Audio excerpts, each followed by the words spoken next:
जय श्री कृष्ण चैतन्य प्रभु नित्यानंद श्री अद्वैत गदाधर श्रीवासादि गौर भक्त वृंद। हरे कृष्ण कृष्ण कृष्ण हरे हरे, हरे राम राम राम हरे हरे। शिल प्रभुपाद की जय, अनंत कोटि वैष्णव वृंद की जय, निताई गौर प्रेमानंदे हरे हरे बोल। Thank you once again, Dhameshwar Mahaprabhu Prabhu, for kindly being the host for today's 42nd session on Śrī Caitanya-Śikṣāṣṭakam. I'm very thankful also to our co-host Param Karuna Prabhu and to all the wonderful devotees who are part of this particular series of talks on exploring the Śikṣāṣṭakam from various angles. Dear devotees, without any further delay, I'd like to share my screen so that we can begin today's 42nd session on Śrī Caitanya-Śikṣāṣṭakam. Before I begin the discussion, here is the verse that was composed for this particular verse of the Śikṣāṣṭakam. Śikṣāṣṭakam ched hridaye vishtam kim shastrapatho dhivilodanena. Śikṣāṣṭakam ched hridaye nivishtam kim shastrapatho dhivilodanena. Shikshashtakam ched hridaye nivishtam. If the Shikshashtakam has truly entered the heart, kim shastra pathodhi vilodanena. What is the need of churning the ocean of Shastra? And Shikshashtakam ched hridaye anivishtam. And if the Shikshashtakam has not truly entered the heart, kim shastra pathodhi vilodanena. What is the use of churning the ocean of Shastra? Dear devotees, it is our practice to also have a brand new verse glorifying Harinam in every session. Here is the verse for today from the Bhagavan-Nam Mahatmya Sangraha. This verse is originally from the Ram Raksha Stotram. Bharjanam bhava bijanam arjanam sukha sampadam tarjanam yamadutanam Rama Rameti garjanam. So this verse makes use of the literary ornament of rhyme, yamaka, and bharjanam, arjanam, tarjanam, and garjanam are the rhyming words on the four quarters of the verse. Bharjanam bhavabijanam, the bharjanam, the burning away of bhavabij, the seeds of material life. Arjanam, the cultivation, sukha sampadam, of abundant happiness. Tarjanam, the chastisement, yamadutanam, of yamadutas. All these three are achieved by Rama iti garjanam, the roaring kirtan of the names Ram. So this is from the Parīkṣit, from the supplementary portion of the Bhagavan-Nāma Mahatmya Sangraha. Originally, this verse is from the Ram-Raksha Stotram. Now, we will continue our discussion on the third verse. tṛṇād sunīcena taror sahiṣṇunā amāninā mānadena kīrtanīyaḥ sadā hariḥ. Prabhu, can you kindly read the Anvaya? Hariḥ is worthy of constant glorification by one who is lower than a blade of grass, more forbearing than a tree, devoid of false pride, and who gives due respect to others. Wonderful. So, Hari is worthy of constant glorification by one who is lower than a blade of grass, more forbearing than a tree, devoid of false pride, and who gives due respect to others. We have seen previously from the commentaries of the various esteemed commentators that these characteristics are automatically present in a person who has achieved bhava bhakti. And the commentators had specified this. The question arises that, is it that suddenly at bhava bhakti all these come together, or does Bhagwan put these qualities into motion, especially the quality of humility or the quality of being more forbearing? Does Bhagwan start inculcating these qualities right from the beginning? So this is the question, and today we'll be exploring this particular aspect of the verse. If we see, most conditioned living entities in this world have a particular disposition that they are dedicated to self-enjoyment. You can say that this is their default setting, and this is how they are disposed in the world. Some characteristics of these jīvas are as follows. Their thought process is that life is in general good. It is primarily meant for fulfillment of my desires. And you can see many people in the world who are like this. They are living for the fulfillment of their desires, and that is the main purpose of their life. There is nothing wrong in living for your desires. In fact, the Vedic literature actively says that one must pursue dharma, artha, and kama. There's nothing wrong in pursuing your desires as long as it is done in a dharmic manner. So, most living entities who are conditioned in this world are thinking in this manner. They also consider their happiness as paramount. And their thought process is always that the world revolves around their happiness. Rameshwar Mahaprabhu, Prabhu, have you seen such people? Yes. Yes, many such people in the world. In fact, majority of the world is filled with such living entities. Of course, they recognize the suffering of others. Others may be suffering, but I can attain happiness, and let me attain happiness first, and then I'll definitely think about how to help others. My happiness comes first. Once I attain happiness, I'll definitely try to help others mitigate their suffering. And I will personally try to avoid as much suffering as possible in my life.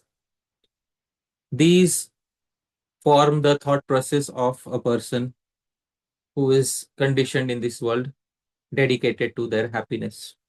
And you will see it splashed all over the modern day internet and social media. People posting photographs that now I'm happily married, now I've fallen in love, now we are traveling together, or now I am celebrating, it is my birthday, or here I am on vacation, look at me, I am happy, or here I am on top of the world, I'm exploring the entire world. Am I not happy? Rameshwar Mahaprabhu Prabhu, definitely I must be happy, isn't it? Very happy. Yes. So, in this way, you will see the common characteristics of such individuals. The world is revolving around them and their happiness. And this is the de facto nature of most living entities around the world. Now, I am not saying this to trivialize any living entity. By default, material nature encourages living entities to think in this manner. So this is not raining down upon their enjoyment, or as they say, I'm not a show spoiler, or I do not have any issues against people who wish to enjoy their life. This is the default nature. Pravrittir esha bhutanam. Manusmriti says this is the default tendency of the living entities in the world. In this state of mind, the happiness that one gets from material life especially if one is blessed with good karma. The happiness that one gets makes one intoxicated to such a point that one is not able to perceive the distress in this world. One is often not able to see the unhappiness of others. In the 10th canto, Narad Muni speaks a wonderful verse to the two sons of Kuvera, who had all these opulences and happiness, and therefore they could not see something. And Narad Muni told them, Yatha kantaka vidhango jantor nechati tam vyatham jiva samyam gato lingair na tatha vidha kantakaha. Yatha kantaka vidha ango. One whose body has been pricked by pins can understand the pain of others who have been pinpricked simply by seeing the suffering on their faces. Realizing that this pain is the same for everyone, he does not want others to suffer in this way. But na tatha avidha kantakaha, one who has never been pricked by pins cannot understand this pain. Material enjoyment has the tendency to make us blind towards the suffering of others. Material enjoyment also gives us the tendency to think that I am good, I am the enjoyer. Aham bhogi, as the Bhagavad Gita says, I am the bhogi. And in this way, the de facto setting of most of the living entities in this world is like this. They are so absorbed in attaining their happiness, and the world is revolving around them. They are unable to think of anything else besides themselves. And imagine, Dhameshwar Mahaprabhu, if I were to die, what would happen to the world, Prabhu? Can you imagine what would happen to the world if I die? We all feel like the world couldn't go on without us. Yeah, we all feel the same way. The world will not go on without myself. Therefore, this mindset of the living entities is a great obstacle in the attainment of their ultimate benefit.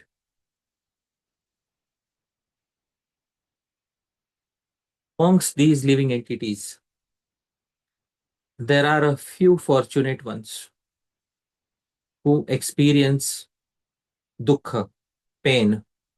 They start experiencing dukkha.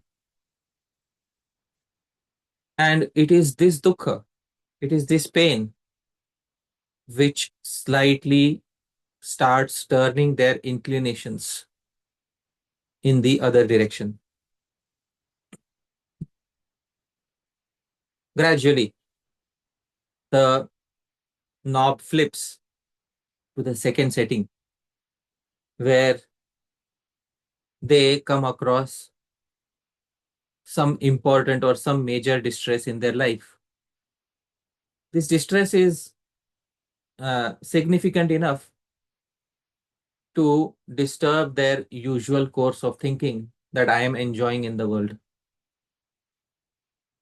Sometimes it may be a partner with whom our relationship has gone bad, or parents with whom our relationship has gone bad, or children who have left us, or many other reasons to become unhappy. And this is perhaps for the first time that a living entity starts thinking deeper about what life is about. And then they start acknowledging, yes, there is some suffering in life that I cannot avoid.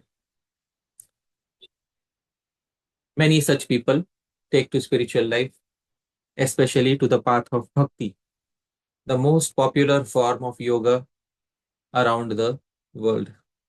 Bhakti yoga, which is most accessible, and it is followed by millions of people around the world.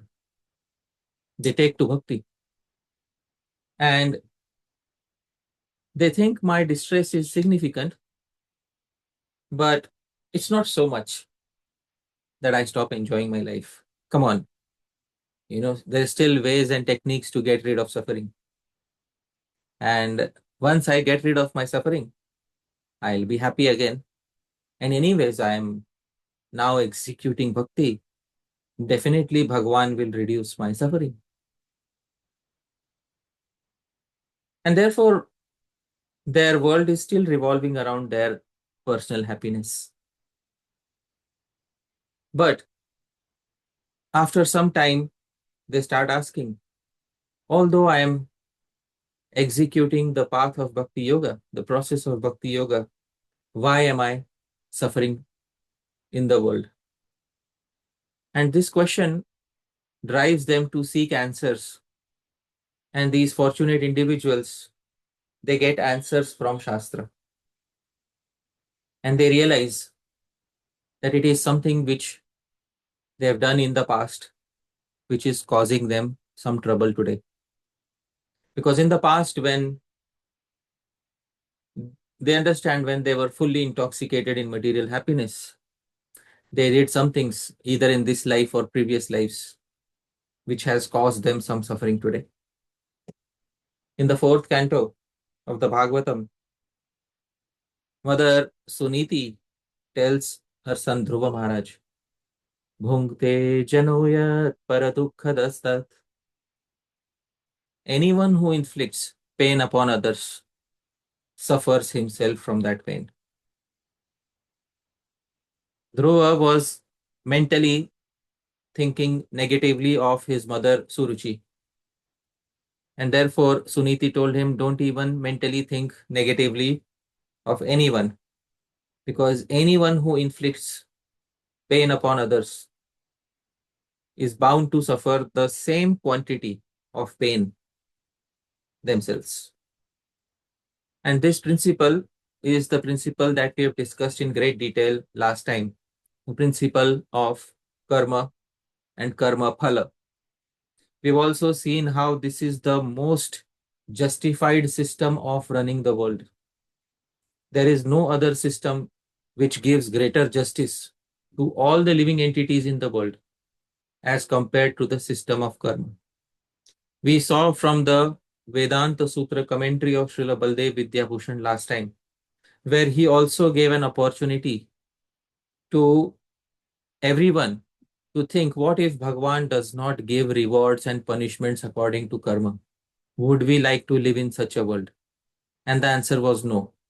We do not want to live in a world where Bhagwan is so wayward that he does not reward or punish jīvas according to previous karma. All those things have been explored in great detail last time. The conclusion is this: Bhunkte jano yat paradukhadastat. Anyone who inflicts pain upon others suffers himself from that particular pain. The devotee starts realizing this. And now the devotee is very cautious. Now I won't commit any more negative activities. But that significant amount of pain is still there. And the devotee wants to get rid of it. In the Bhagavad Gita, Krishna acknowledges that one who is distressed often comes to him. Chatur vidha bhajante mam jana sukritanurjuna arto jijjasurartharthi jnani cha bharatarshava. Dhameshwar Mahaprabhu, kindly read. Arjuna, 4 types of fortunate people approach me and render service unto me.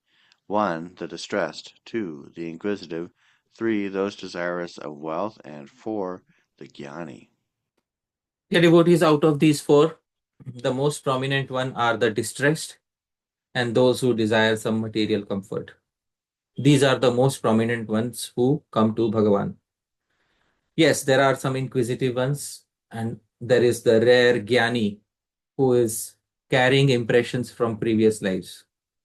But the most common ones are the ones in distress and those who are desiring wealth. Now, when they come to Krishna, they come with the hope, with the expectation that Bhagavan will drive away my distress. Bhagavan will take away all that distress. and Bhagwan will make me happy again. But Dhameshwar Mahaprabhu, it was distress which turned them towards Bhagwan in the first place. So why should Bhagwan drive away that distress? Is it a good thing? Is that distress something good for them or something bad for them? Instrumentally, it's a good thing. Instrumentally, it's a good thing. Of course. It is this distress which caused the knob to flip from the default setting to the first setting of I am experiencing some pain. And there is a splinter in my heart which refuses to go away despite my best efforts. There is something which is paining me, which is causing me such pain I cannot do anything to relieve it.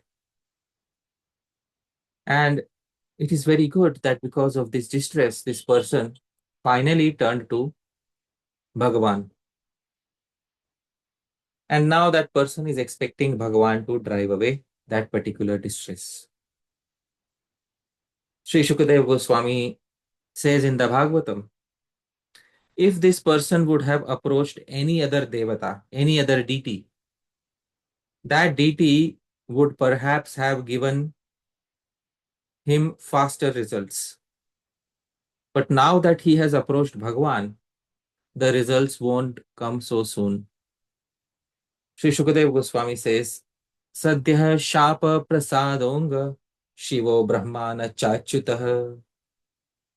Bhagavan Shiva and Bhagavan Brahma are very quick to curse or bestow benedictions, my dear king.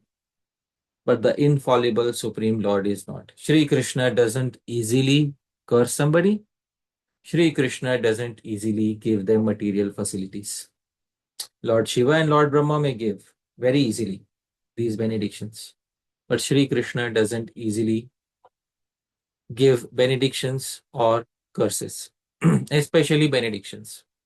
So the devotee who has come to Śrī Kṛṣṇa, although they have come with a certain expectation, in most cases, these expectations are not fulfilled. Śrīla Krishnadas Kaviraj Goswami speaks the words of Śrī Kṛṣṇa in the Caitanya Caritāmṛta. Krishna kahe ama bhaje, mage vishay sukha, amrit chhadi visha mage, ei bada murkha, ami vigyai murkhe, vishay kene diva, swacharanamrita diya, vishay bhulai ba. Prabhu, kindly read the translation. Krishna says, if one engages in my transcendental loving service, but at the same time wants the opulence of material enjoyment, he is very, very foolish. Indeed, he is just like a person who gives up ambrosia to drink poison. Since I am very intelligent, why should I give this fool material prosperity? Instead, I shall induce him to take the nectar of the shelter of my lotus feet and make him forget illusory material enjoyment. Dear devotees, it seems here at first glance that Krishna is against material enjoyment. And what problem does Krishna have with our material enjoyment? We could have approached any other deity, such as Lord Shiva, Shri Brahma. We could have approached those deities and we could have gotten the fulfillment of our material desires.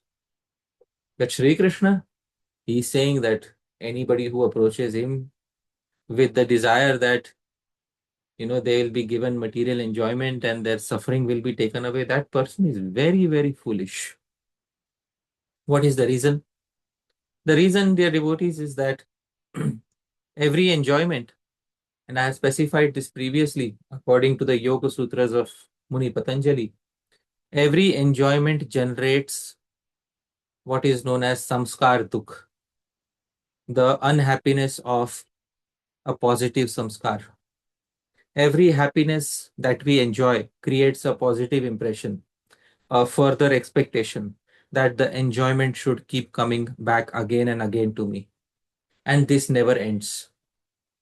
And either in this life or the next life, the jiva continues to hanker for the same variety of enjoyment. And then the jiva wants to have an eternal contract with Bhagwan, so that Bhagwan becomes the order fulfiller of the material enjoyment of the jiva. And in this way, this never-ending thirst of the jiva is what will turn Bhagwan into the order supplier of the jivas. And Bhagwan says this is a foolish proposal. Dear devotees, the jiva has currently turned towards Bhagwan, and the reason for that was distress and material hankering. Bhagwan says, if I take away this distress, if I fulfill his material hankering, he will go back to the de facto position. Why should Bhagwan do that? This is the thought process of Śrī Kṛṣṇa. Instead, I am not going to take away his distress, neither am I very inclined to giving material enjoyment. Śrīla Prabhupāda confirms this fact in a particular lecture that he gave in New York on 28th November 1966. Kindly read, Prabhu. So, out of these four, those who are in distress and those who want some material help, they may cease after their purpose is fulfilled. When their distress is over, or they have got some money, they may cease to worship the Supreme Lord. So, Śrīla Prabhupada confirms those who are in distress and those who want some material facilities, after they have achieved their selfish means, they will go back to their normal life. In fact, they may forget Bhagwan. And in some cases, we have seen people who come to Śrī Kṛṣṇa and Bhagwan gives them some material benedictions. And after they get those material benedictions, they say thank you to Bhagwan. And then they leave the path of Bhakti Yoga, never to be seen again. I have seen quite a few of such cases where Bhagwan, instead of giving his mercy to the living entity, instead cheats the living entity by giving them material facilities or by taking away their existing distress. There is a famous pastime of Shri Haridas Thakur, which is narrated by the Acharyas. Once Shri Haridas Thakur went to a prison, and in the prison house there were many prisoners. And Shri Haridas Thakur's reputation was spread throughout the kingdom that he is a Siddha Mahatma who did not die even after being beaten in 22 marketplaces. Certainly he is protected by Harinam. So when he went to a prison, all the prisoners started crying out for help and requested him that if you request the king, perhaps he'll pardon some of us. Shri Haridas Thakur told all of them one thing: I only pray for one thing. And the one thing that I pray for is that all of you stay in this position. Because when you are in this particular position, all of you are able to remember Bhagavan. And as soon as you come out of prison, I am 100% sure that most of you will forget Bhagavan. And that will be the real distress of your lives. Therefore, I'm really sorry I cannot say anything to the king. But I sincerely pray that your distress brings you closer to Bhagavan.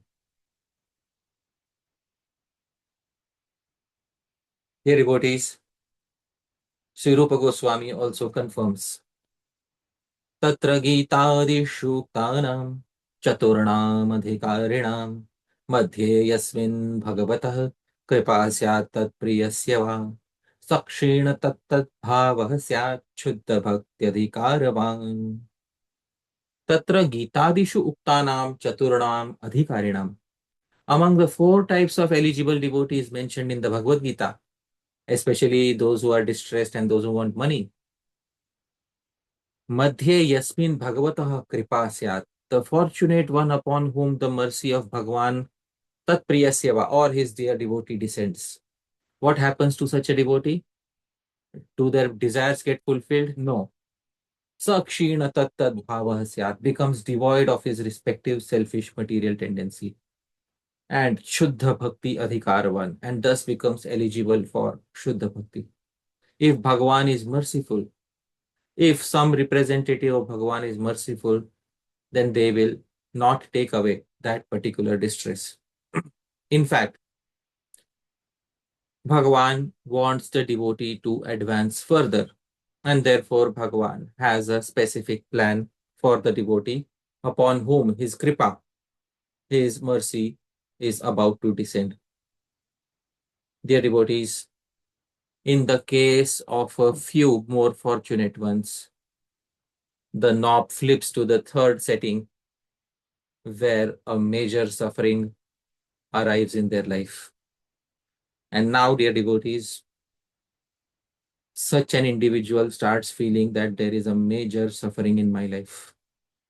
I want to get rid of this suffering, but it has overtaken my life. Dear devotees, this is such a suffering which is constantly there on the mind of that individual. They are constantly thinking about it. I cannot do anything to get rid of it. Previously, the suffering was smaller and the living entity was not thinking about it so much. Now, in the case of some fortunate living entities, the suffering increases to such a point that they cannot do anything to get rid of it and they are constantly thinking about it. That suffering is always there in the back of their minds. At this point, dear devotees, the living entity knows that all my hopes of living a normal life are lost and there is no more personal goals to be achieved. It is over. It's finished. This suffering will perhaps never go away from my life. This suffering is going to be there till I die. Whatever happiness I wanted to experience in my life will be mixed with the poison of this suffering. No matter how happy I become, this suffering has put me in such a position that I will never achieve the happiness that I wanted to attain. In this way, dear devotees, in the case of some individuals, such suffering arrives in their life. An example of this is the Avanti Brahman. In the 11th canto of the Bhagavatam, it is specified that in the country of Avanti, Avanti is today known as Ujjain in India, there once lived a certain Brahmana who was very rich and gifted with all opulences. And he was engaged in commerce, but a very miserly person, lusty, greedy, and prone to anger. At this point of time, dear devotees, he is accumulating bad karma. So in his home, which was devoid of religiosity and lawful sense gratification, the family members and guests were never properly respected even with words. He would not even allow sufficient gratification for his own body at suitable times. In this way, he is neither making his family members happy, nor making the various deities happy, nor making Bhagavan happy. He is accumulating a lot of bad karma. And dear devotees, this is the default setting which I showed in the beginning of the living entities. Most living entities, they want their personal happiness. They do not usually care so much about others. And in this process, they end up committing many negative activities. Since he was so hard-hearted and miserly, his sons, in-laws, wife, daughter, and servants began to feel inimical towards him. And becoming disgusted, they would never treat him with affection. And he never cared for their affection at that point of time because the intoxication of material wealth was completely upon him, had overtaken his life. And in this way, the presiding deities of the 5 family sacrifices became angry at the Brahmana, who being regarded his wealth like a yaksha, And this Brahmana had no good destination either in this world or next, and was totally deprived of religiosity and sense enjoyment. Dear devotees, this Brahmana was supposed to suffer in the afterlife. He was not supposed to suffer in that life. He was supposed to suffer in the afterlife. Bhagavan became merciful upon him. And when Bhagavan becomes merciful upon a certain living entity, Bhagavan ensures that such a living entity turns towards him by any means whatsoever. And therefore, dear devotees, because this Brahmana had disrespected the Devatas, Bhagavan usually engages the Devatas in meting out justice. And justice did happen to the Brahmana. Dear devotees, amongst all the Devatas, one particular Devata is especially known for bringing justice to the life of humans, especially giving out negative reactions. In the entire cycle of Devatas, the Devata named Shani is responsible for giving out negative reactions of previously committed bad activities. The Shastra says, Shani Kala Narasya Dukkham. Shani Devata is personified misery. And Viparitah Shani Smrita. Shani Devata is completely opposite in nature. Other planets cause greater happiness when their influence is strong. But Shani Devata causes greater misery when his influence is strong. Shani Devata was especially blessed by Bhagavan Shiva, to give justice in this very life, to reduce the karma of the living entities. He is the one who creates many obstacles in the life of the living entities. And he brings many distress to people who have committed negative karma in the past. In this way, living entities suffer.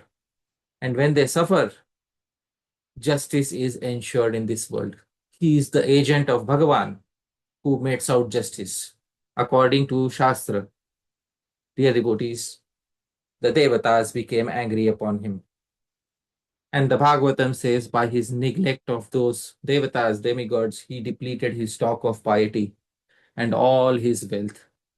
The accumulation of his repeated exhaustive endeavors was totally lost. And then, dear devotees, see how the Devatas arrange. Some of the wealth of the so-called Brahmana was taken away by his relatives, some by thieves, some by the whims of providence, some by the effects of time, some by ordinary men, and some by government authorities. And now, when he has nothing remaining, dear devotees, at this point of time, his actual suffering began. And the Śrīmad-Bhāgavatam very clearly says, Sa evam dravine nashte dharma kama vivarjitah upekshitascha svajanais chintamapa duratyayam. Sa evam dravine nashte.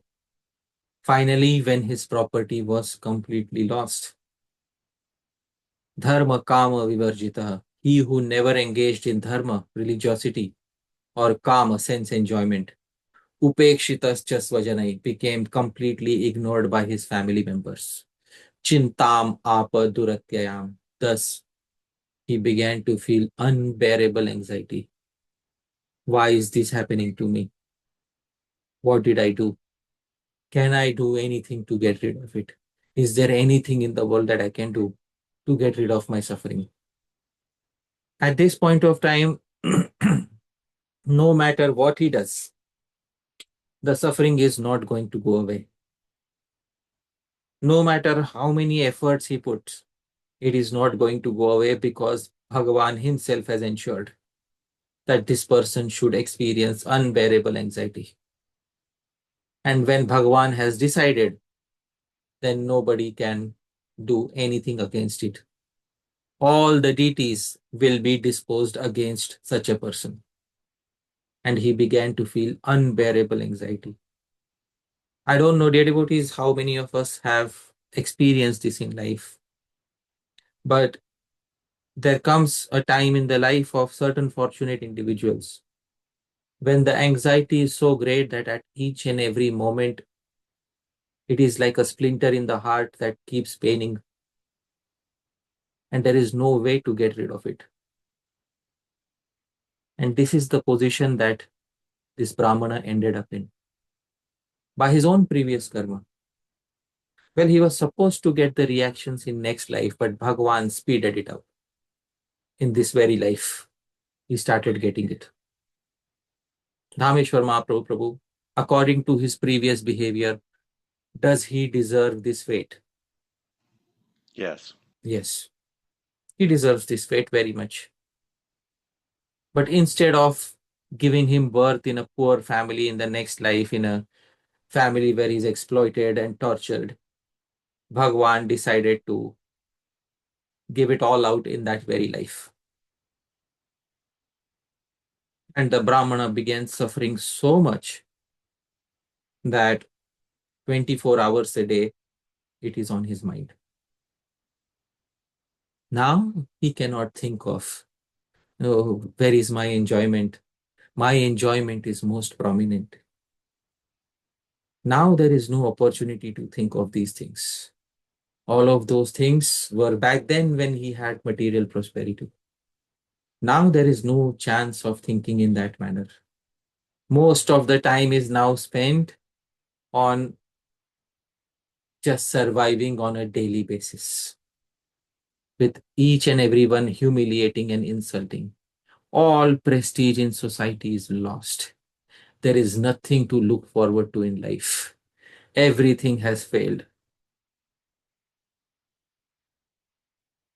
Sometimes we are unable to imagine this position. We are unable to imagine ourselves in this position. But dear devotees, there may come a time in our lives when all of our desires for attaining happiness may be frustrated. It may happen to us.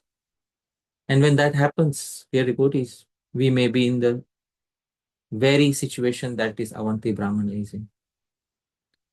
And it happens when we have these big plans for our life, how we'll live a happy life, and at the end, we will end up going back home, back to Godhead.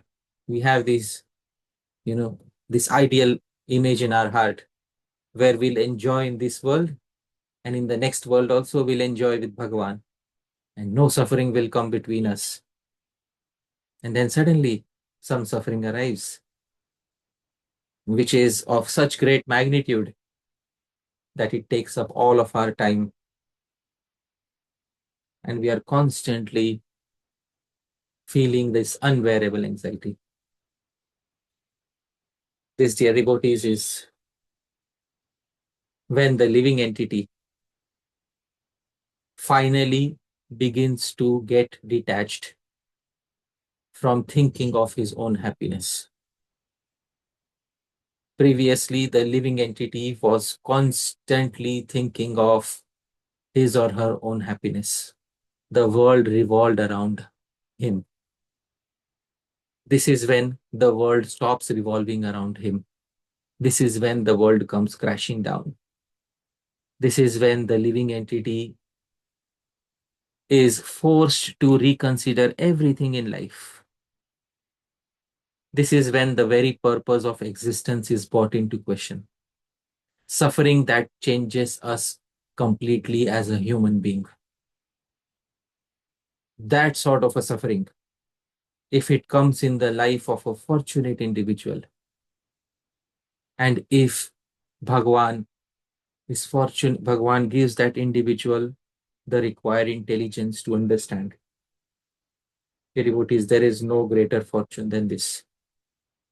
Because otherwise, material existence was going to continue for so many more lives. Bhagwan was merciful that in this life, Bhagwan brought us to the point of this suffering. Then the realization dawns. It's over for me. And now my life is meaningless. Dhameshwar Mahaprabhu Prabhu, how would life feel in such a situation? Hopeless. bliss. What is there to look forward to, Prabhu, in such a life? Nothing. Nothing. Have you ever seen or met people who are in this position? Yes. Yes. So my life is meaningless, and nothing I do now will bring me the happiness I was expecting. Because my heart is shattered in such a way by the effects of time. Some people call it time, some people call it the effect of the planets, some people call it karma, whatever you call it. My heart is shattered in such a way that nothing I will do will bring me happiness. And previously, as a devotee, I was, even though I was a devotee, I was so busy in finding faults with others. This person is doing this thing wrong. That person is doing that thing incorrectly. Now there is no time, no inclination to engage in any of that. There is neither the time nor the inclination to engage in that, because my own suffering is of such magnitude that everything else has become meaningless. I do not wish to change anything in the society, because my purpose of life, my happiness is destroyed. I am lost, and now I become a complete loser in life. There is nothing more to attain, and I will not be able to live for myself. I will no longer be able to live for my own happiness. There is no point in pursuing my happiness now. Now, when a living entity comes to this particular point, dear devotees, they are in a situation which can be utilized by them to become most fortunate, because after millions of lives, they have come to that situation where they lost everything, even the desire to become happy in this life. And now, if they are able to take that as Bhagwan's mercy, then there is nothing as good as it. The Avanti Brahman said, Tasyaivam dhyayato dirgham nashtarayastapasvinah khityato bashpakanthasya nirvedah sumahanabhut. This is the statement by Śrī Kṛṣṇa. He is describing Avanti Brahman. Śrī Kṛṣṇa said, having lost all his wealth, he felt great pain and lamentation. His throat choked up with tears, and he meditated for a long time on his fortune. Fortune means misfortune. And dear devotees, this is what modern day people describe as post-traumatic stress disorder, PTSD. Nameshwar Mahaprabhu, am I correct? I wouldn't describe this as PTSD. So what would you say? A complete feeling of renunciation. That happens afterwards, but before that, he underwent a very terrible time. Like, he was in deep distress. He had a big trauma in his life. And this trauma caused him to meditate upon his misfortune for a long time. And, modern day people may say that you're undergoing depression, you should go check out a doctor. And definitely many devotees do that. But this Avanti Brahmana did not have the facility to do that. Finally, a powerful feeling of renunciation came over him. This, dear devotees, is the time when the switch finally flipped from personal happiness to renunciation of personal happiness. And this is when the living entity becomes fortunate, because since Anadi Kal, since beginningless time, the living entity is in the world inclined to selfish happiness. And it was dukkha, it was unhappiness, which caused that living entity to finally turn away from that pursuit of constant selfish happiness. And this is the same thing that is described elsewhere in the Bhagavatam. Traivargikaya savigatamasmat patirvidhatte purushasya shakra tato numeyo bhagavat prasado yo durlabho kinchana gocharo nyaihi. This is a statement by the devotee Vritrasur to Indra. Shakra, listen, O Indra. Our Lord causes obstructions in our efforts for attaining the three goals of life: dharma, artha, and kama. A direct statement by Vritrasur. Our Bhagwan doesn't bestow. Indra, you enjoy dharma, artha, and kama. I know my Bhagwan is not going to bestow that upon me. But tato anumeyo bhagavad prasado. It is in fact his unconditional mercy that is understood by such obstructions. Why, dear devotees? Because as I explained earlier, if Bhagwan keeps fulfilling sense gratification, the living entity will never switch from the position of constant selfish enjoyment to the position of giving up self-enjoyment, the tendency for selfish enjoyment. And such mercy, he says, is attained only by those dedicated to him, not anyone else. And dukkha, misery, is the only way in many cases that a living entity turns away from the selfish tendency for constant pleasure.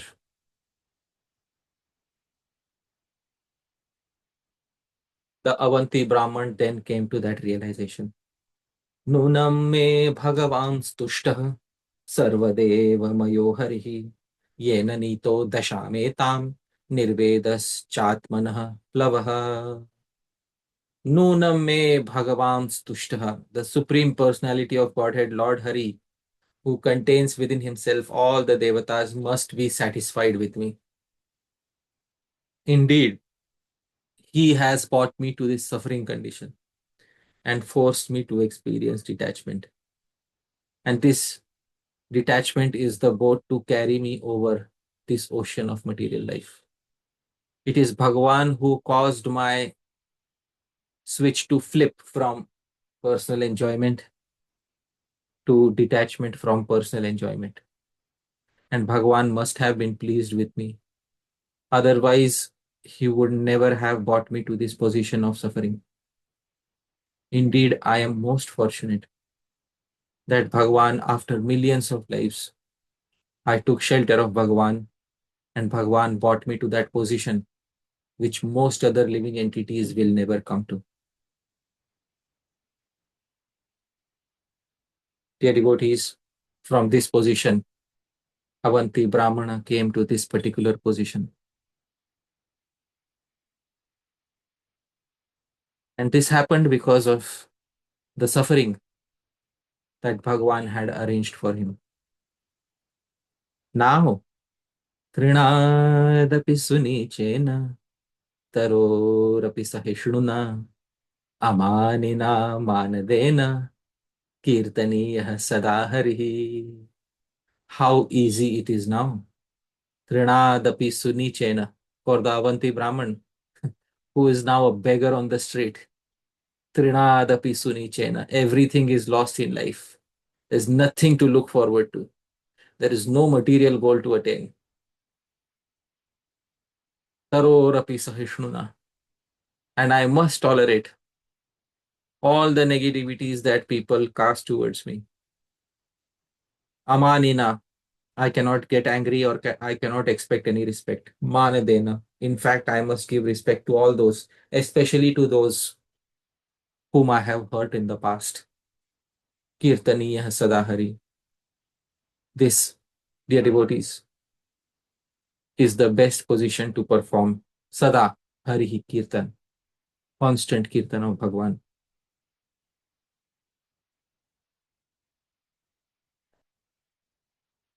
There is a very famous devotee poet from the Pushti Marga Sampradaya.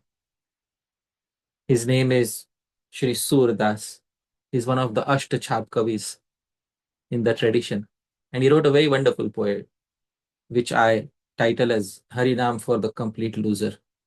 It's a very wonderful poem, dear devotees. And what he says is as follows. I'll sing it. This is a Hindi poem, and I'll sing it, dear devotees. सुने हैं मैंने निर्बल के बलराम, पिछली साख भरो संतन के आड़ सवारे काम सुने हैं मैंने निर्बल के बलराम। सुने हैं मैंने, आई हैव हर्ड निर्बल के बल Ram. I have heard that Ram और भगवान इज द बल, स्ट्रेंथ ऑफ द निर्बल, वीक। पिछली साख भरू संतन की, the various saintly souls of the past are my testimony to the fact that Aade Savare Kam, he helps the devotees in times of great calamity. सुने हैं मैंने निर्बल के बलराम। जब लगी गज बल अपनो बरत्यो नेक सरयो नहीं काम। निर्बल है बल राम पुकार्यो आए आधे नाम सुने हैं मैंने निर्बल के बलराम। जब लगी गजबल, when the elephant Gajendra tried to depend on his own strength, neck सरयो nahi kam, he could achieve nothing at all despite multiple efforts. And we know this, dear devotees, Gajendra was fighting for thousands of years on his own strength, and Bhagwan could have continued watching the fight and done nothing to help him. But Nirbal hai bal, as soon as Gajendra lost all strength, Gajendra first lost his family. All of them departed. Nobody was standing with him at that particular point of time. When he lost everything and nobody was with him. And dear devotees, at that point of time when he became a complete loser in life, and at that point of time when he called out to Bhagwan, I adhe naam. So as soon as he lost all strength and called out to Bhagwan, Bhagwan came to the rescue of Gajendra with half an utterance, didn't even wait for the complete name to be uttered. I adhe naam came in half a utterance. Sune hai maine nirbal ke balram. I've heard that Ram is the strength of the weak. Drupad सुतानिर बल भयता दिन तजी आए निज धाम। दुशासन की भुजा थकित भय बसन रूप भय श्याम सुने हैं मैंने निर्बल के Balram. The day that Draupadi lost all her strength of protecting herself against the Kauravas. Dear devotees, Draupadi had immense faith in her strength, that I am such a great queen, I have so many husbands, there are so many elders to protect me. All of it was taken away in a flash, and there was nobody to protect her at that particular point of time. All that greatness was lost. She was brought down to the lowest level of humility. And then, dear devotees, Dussasan ki bhuja thakir bhai. But when she was in that most vulnerable position and there was nobody to help her, Basana Roop Bhai Shyam, she called out to him and he immediately arrived there, giving up his palace in Dwarka. Evil Dushasan's arms got tired of pulling her sari, since our Shyam himself became her cloth. And finally, the most important stanza of the poem. Ap bal tap bal aur bahu bal चौथो है बलदान। सूर किशोर कृपात सब बल हारे को हरि नाम सुने हैं मैंने निर्बल के Balram. Yes, I know, he says, Surda says, in difficulty, people depend on the following. Apabal, the strength of one's intelligence. Tapabal, the strength of one's austerities and hard work. Or Bahubal. And finally, the strength of one's body. And if nothing works, chautho hai.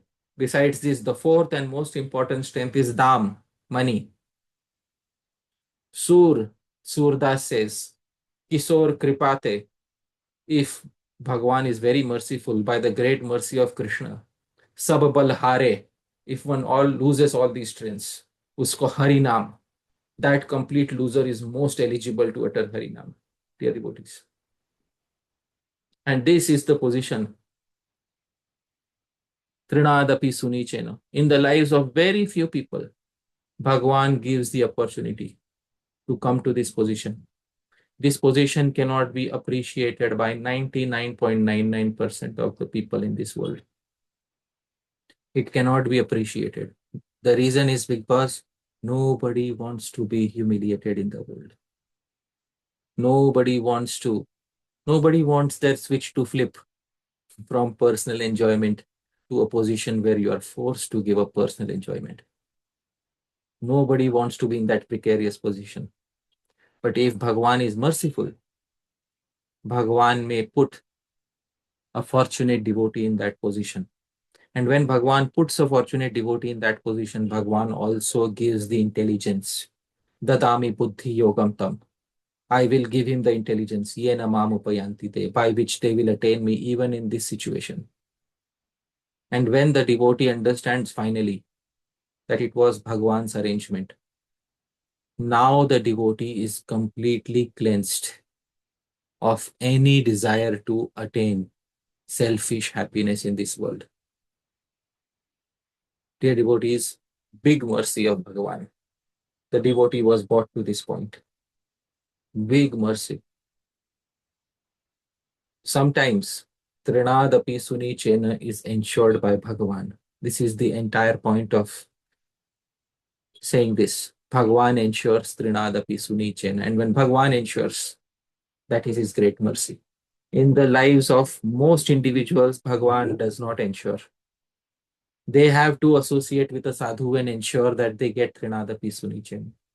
But in the lives of some fortunate ones, Bhagavan personally interferes and ensures tṛṇād sunīcena, taror sahiṣṇunā, amāninā mānadena. And then they understand what it is to perform kirtana of Bhagavan Hari with that particular mode. That there is nothing I wish to attain in this life.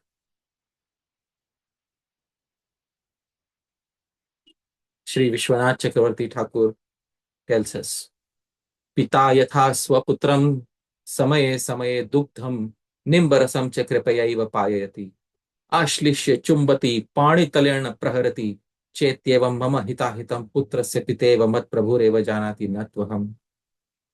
From time to time, a loving father sometimes feeds sweet milk to his child, and sometimes he feeds bitter neem medicine to cure diseases. Both things are the responsibility of a father. Sometimes he embraces and kisses the child, and sometimes he slaps the child. Similarly, my Lord is like that father who knows what is good for me and what is not. I am like his son. My father, like Lord, knows my benefit, not me. To come to this realization, dear devotees, is not the job of the so-called, 99.99% of the people in this world. They don't have the heart to come to this position. They don't have the heart to come to this position. They are the weak ones, dear devotees. The strong ones are those who understood Bhagavan's mercy in all these conditions. It's so easy to rebel against Bhagavan, to rebel against circumstances, to harm others when they are harming us. But the few fortunate ones are put in such a position where they can do nothing to harm others, where Bhagavan has put them in such a place where they have no other option left besides suffering. But that suffering flips their switch from personal enjoyment to detachment from the world. And that is the great mercy of Bhagavan. That is the bitter neem medicine Bhagavan fed them in order to detach them from the disease of selfish enjoyment in this world. Then, dear devotees, after this cleansing, finally, the devotee, after a long period of going through distress, the devotee develops a new attitude. That I was living uselessly for my selfish happiness. And I'm no longer that person. By the mercy of Bhagavan, I was finally able to look beyond that constricted mindset. And my existence has only one purpose now: to live for the happiness of others, especially the happiness of my Guru and the happiness of Bhagavan. I will live for the happiness of others, my family members, my relatives, my friends. I live for their happiness. But most importantly, I live for the happiness of Guru. And I aspire one day to live for the happiness of Bhagwan. The person has completely changed.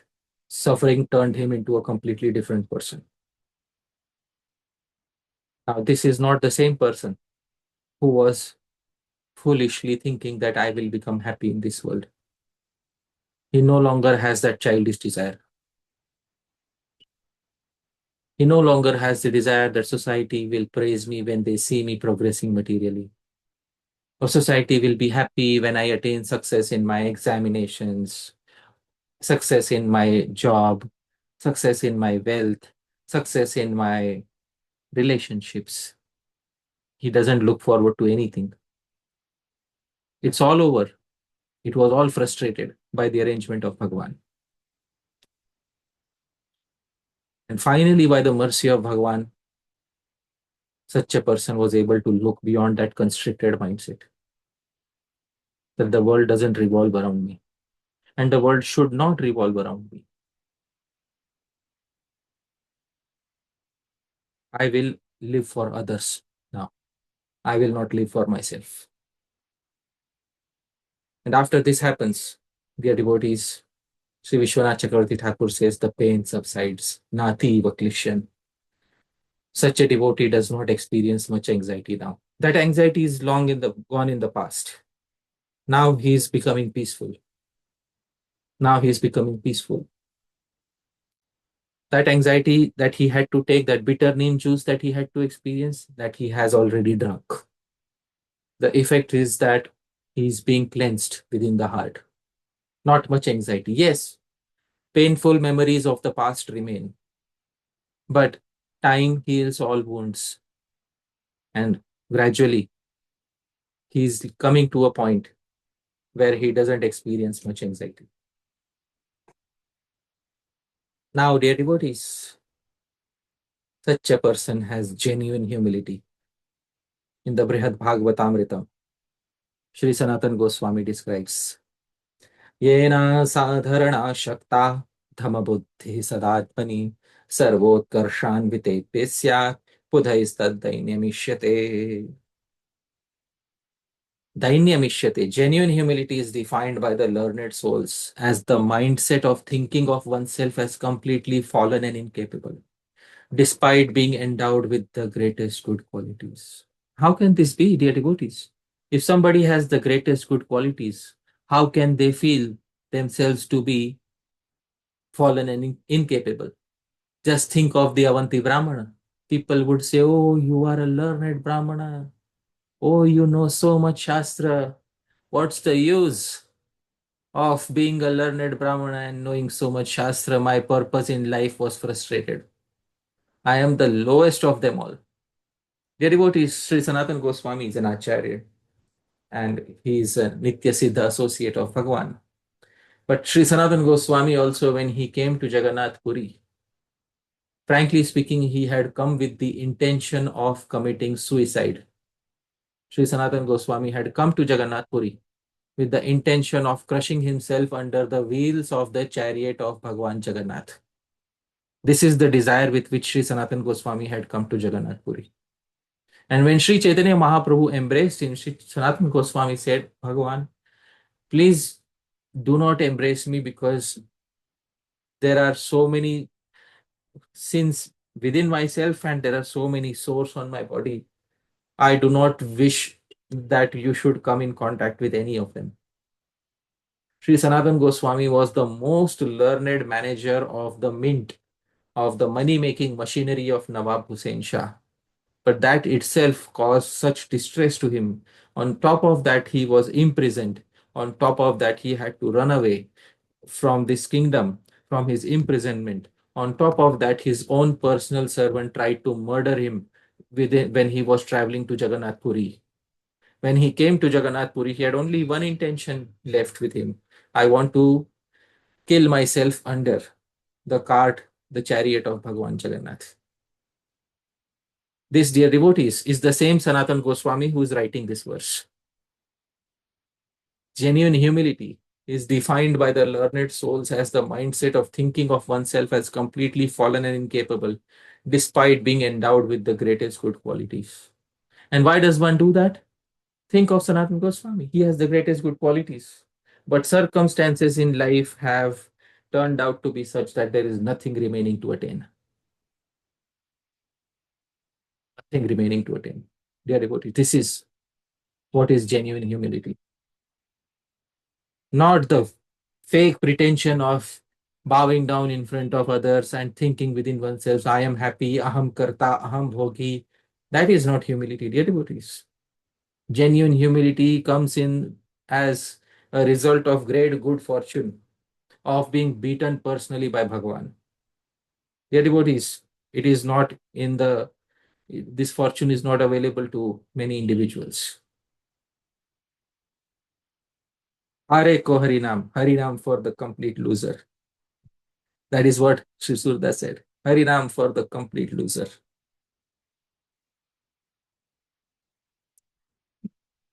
Sri Sanatana Goswami says, if any of you has come to this point, if any of you has come to this point, please preserve this. Yayāvacheha ya dainyam matyacha sthairyameti tat tam yatnena bhajet vidvams tad viruddhani varjayet. Intelligent person should carefully cultivate speech, behavior, and thinking that will fix him in such humility that has been attained. And anything that stands in the way of it, he should avoid. And for this reason, the Acharyas describe many times a devotee asks for some suffering.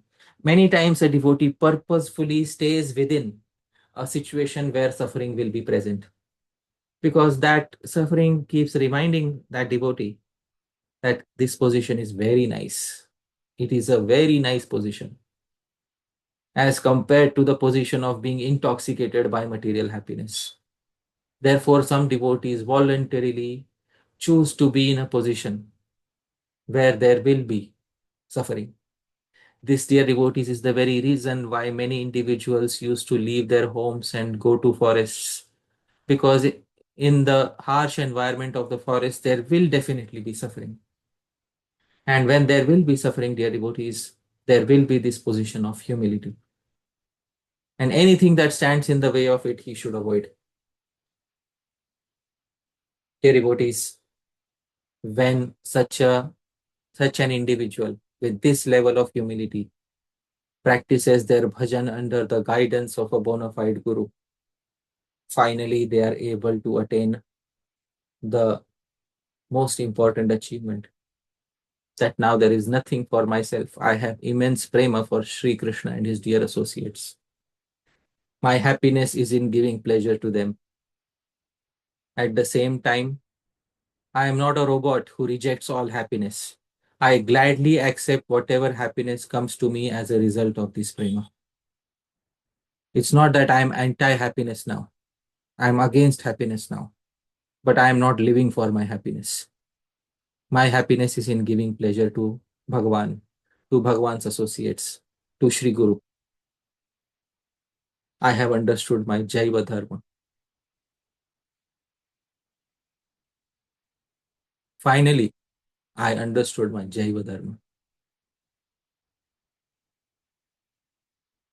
And all glories to that suffering, which brought me from the point of selfish enjoyment to this point. It was most needed for me. And Bhagavan was most merciful that he brought me to this point. Tattenukampam susamikṣamāno bhunjana evatma kritam vipakam ridvagvapur vidadhan namaste jiveta yo mukti pade sadai bhak. Tatte anukampam. It was Bhagavan's great mercy that I underwent this tribulation, which completely detached me from my personal conception of happiness. I offer my pranams to Bhagavan. I understood my Jaiva Dharma. And then, dear devotees, for such an individual, prema is not far away. Such an individual cries for Bhagavan. Such an individual lives for Bhagavan. Such an individual is the ornament of planet Earth, because it is very difficult to find an individual like this. If you ever find an individual like this, know that such an individual is the ornament that decorates this planet. In the spiritual world, all associates of Bhagavan have unlimited pleasure because of having this mood. Sri Rupa Goswami describes a verse in the Ujjwal Nilmani, which specifies the mood of the Manjaris. This verse is in the meter Prithvi. Tvaya yadupabhujyate murajidanga sangye sukham tadeva bahujanati swayamavaptitah shuddhadhi maya krita vilobharapyadhika chaturi charyaya kadapi manimanjari na kurute bhisara spriham. A statement by Vrinda Devi to Sri Radha. Vrinda said, "Oh Sri Radhe, when Mani Manjari sees you associate directly with Krishna, she considers this happiness of yours as greater than her personal joy. She is extremely pure at heart. And even though I intelligently tried to convince her to associate with Krishna, she still never expresses any desire to meet him directly."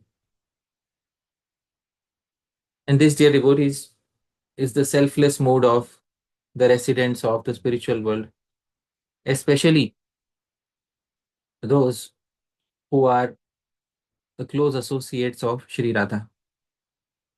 In this way, dear devotees, we have understood how Bhagavan prepares some fortunate devotees in tṛṇād api sunīcena, taror api sahiṣṇunā, amāninā mānadena, kīrtanīyaḥ sadā hariḥ. And if Bhagavan is preparing any of you in the same manner, consider yourself to be most fortunate. Otherwise, we would have spent so many more lives in the dense darkness, the intoxication of material enjoyment. But Bhagavan was very kind. Thank you, dear devotees. Yadatra skhalitam kinchit vidvamsaha purayantu tat yadatra saushthavam kinchit tadguroreva me nahi. Yadatra skhalitam kinchit. If I made any mistake, vidvamsaha, you are learned devotees, purayantu tat, please correct any mistakes. But yadatra saushthavam kinchit. If there's anything nice, please remember, tadguroreva, it belongs to my Gurujanas, me nahi. It doesn't belong to me. Thank you very much, Rameshwar Mahaprabhu Prabhu. Thank you very much, dear devotees. Śrīla Prabhupāda ki jai, Ananta Koti Vaishnava Vrinda ki jai. Nitai Gaur Premanande Hari Hari Bol. Thank you. Hari Hari Bol. Thank you so much, dear Hariprasha Prabhu, for another beautiful class. It reminds me so much of this verse from the Bhagavad Gita. What is night for all beings is the time of awakening for the self-controlled, and the time of awakening for all beings is night for the introspective sage. There's this old story from Aesop where a fox wants to eat these grapes, but then when he can't reach them, he says, "Ah, they're sour anyway." And it's not that he's actually free from the desire, it's just that he wants to lower the value of those grapes to make himself feel better. So that's a kind of fake pronunciation, but what you're describing is awakening to a higher spiritual reality, which makes all material happiness and distress seem irrelevant. And that was very clear in our last class where you described tṛṇād api sunīcena as meaning aham brahmasmi. I'm a spirit soul, I'm more than this body, so what does it mean if this body is trampled over anyway? So very beautiful classes, very enlightening. I'm very grateful. Thank you. And we're going to go now to questions and answers. But first, if you're watching online and you would like to join our live calls, we welcome you. All you have to do is send an email to the email address I'm going to show on the screen here. Siksastakam.hpd@gmail.com, and please include your WhatsApp number and country code. For questions and answers, it's not an open forum for whatever happens to be on your mind, but we request that you kindly only ask questions related to today's class. Please keep your questions short so that everyone gets a turn. Unfortunately, we can't let any particular individual take up an extended amount of time asking Prabhuji questions. So if you can keep it to one question at a time and then get back in line so others get a chance, we really appreciate that. This Siksastakam series is not associated with any institution or particular leader, and so we request that you don't ask any questions about any particular person or institution and just keep things philosophical. And lastly, we like to keep our tone and mood informal. Anything else, Prabhuji? Thank you so much, Prabhu. We can begin. Oh, and one last note. During class, we do appreciate if when you have your video on, if you're sitting and paying attention to class. I do tend to turn off video if you're walking around your house or maybe you're laying down or things like that. It's nice to show respect as if you were sitting in front of Parīkṣit Prabhu. That's just my personal request. Our first question is from Ajay Krishna Prabhu. Hare Krishna, Hare Parīkṣit Prabhu, my humble pranams to you. Thank you so much for this most wonderful class. You literally brought tears to my eyes at some point, because it was only today I was asking the Lord, why is it that I'm having so much suffering? And now I'm getting to know that this is a kind of mercy the Lord bestows upon the people, devotees. So thank you so much for this wonderful eye-opening session. And my question is that you said that when the Lord is merciful on the devotee gets a sense of detachment. Okay, the devotee gets a sense of detachment, but what about those who are dependent on that particular person in his material life? For example, the parents, the wife, or the kids. What about them? Like, oh, we cannot tell them, like, oh, I'm very fortunate to attain the mercy of the Lord. Now I have become detached and you also become detached. No, we can't tell them to become detached. So how can we handle that kind of situation? No, you cannot tell anybody. It is silent suffering, and you can't tell anybody. It is suffering which you have to endure by yourself, and it is something which you have to keep within yourself. The devotee cries when they are lonely. They have no opportunity to share it with anyone, just like the Avanti Brahmana. There's nobody to listen to, and nobody will understand. Nobody will understand. Usually, most people will not understand. Unless you give them all of this background that I have given today, most will not understand. Therefore, suffering in silence is what happens with many individuals. And sometimes they have to keep a smiling face in front of family. They have to keep a smiling face in front of everyone else. And I understand it is very difficult. But that's what makes the character of the devotee. That they do not let anybody else get affected by their personal mindset. Because the journey is purely their own. The path is purely their own. And someone else should not walk on that same path unless they have the same level of realization. Otherwise, they'll misunderstand. So I understand this, Prabhu. I hope that answers your question. Yes, Prabhuji, but the constant remembrance from the family okay members. If we come back to you, Prabhuji? Yes, absolutely. Sorry. Thank you so much. I'm really grateful for your understanding, and I understand you're going through a profound and challenging time in your life. So we'll get back to you. Next we have Bhavya Bhagavan Prabhu. Hare Krishna, dear Hare Prabhu. Thank you for this wonderful class, Prabhuji. So, Prabhuji, I wanted to understand that the sequence of purification that you mentioned. So, every devotee goes through that or how is it? Because we see that Yayāti Mahārāja, he honestly wanted to enjoy, and he went back to Godhead. So, do we understand him as an exception, Prabhuji, or how is it, Prabhuji? Yayāti Mahārāja went to Swarga, to heaven. I have not heard of anything which says that Yayāti Mahārāja went back to Godhead. There were two sons of Yayāti Mahārāja. One was the son who gave him his youth, Puru, and another was the son who refused, Yadu. Bhagwan appeared in the lineage of Yadu. Bhagwan did not appear in the lineage of Puru.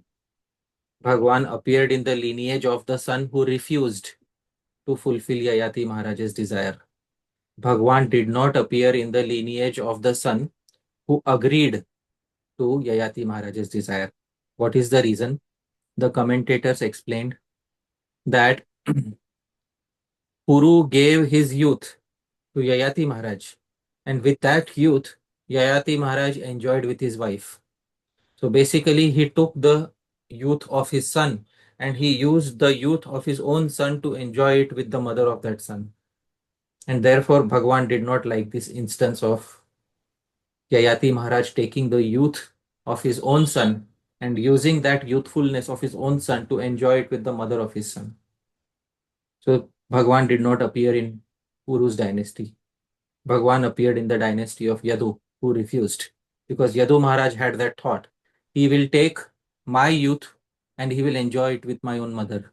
So my youthful nature will be used to enjoy with my own mother. I have to say no to this. Therefore, Yadu refused. Bhagwan considered that to be a greater dharma than what Puru did. And therefore, Bhagwan did not appear in Puru's lineage. Bhagwan appeared in Yadu's lineage. And there's no mention of Yayāti Mahārāja going back to Godhead. Yayāti Mahārāja went to Swarga. By most records, it is mentioned that Yayāti Mahārāja went to Swarga. All right. Thank you so much.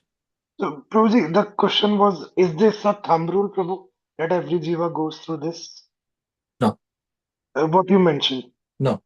Sri Rupa Goswami says, Tesham madhe bhagavata kripa syat tatparasya va. If Bhagwan is merciful to certain entities, then he will make sure. Sakshina tattad-bhava syat shuddha bhakti adhikaravan. Then I had quoted a verse from Sri Rupa Goswami in this, that where Rupa Goswami says, and I will once again share that slide so that it can we can see that particular slide by Sri Rupa Goswami. And Tatra Gitadi Shuktanam Chaturnam Adhikarinam Madhya Yesham Bhagavatah Kripa Syat Tat Priyasya Va. Only the Yesham Bhagavatah Kripa, only those who are fortunate, who get the mercy of Bhagwan, they are the ones whose feeling reduces, whose feeling of self-enjoyment reduces. They are the ones who become eligible for Shuddha Bhakti. And therefore, those whose material desire Bhagwan fulfills, mostly they are not again seen in the same pathways of Bhagwan. They go away, as Śrīla Prabhupāda mentioned. They go away after their desires are attained. All right? So, thank you. Next we have Purushottama Prasad Prabhu. Hare Krishna, Babuji, Dandatna. I pronounce. Damashar Mahaprabhu, I'll do first expressing my gratitude, then I'll ask question. Me too, I prepared so many classes, including PowerPoint, for many Vedic studies and presentations. And the way you put out so much thought into it, and each and every statement, it's like a spiritual feast for me. Thank you for that great effort that you are considering everybody from Kanishta to Uttama and satisfying everybody. You know, it's the greatest difficult for a chef, you know, to fulfill the desire of the people, like every cuisines, Indian cuisines, Western, Eastern, it's too difficult with the n number of dishes. Yet the chef satisfied everybody.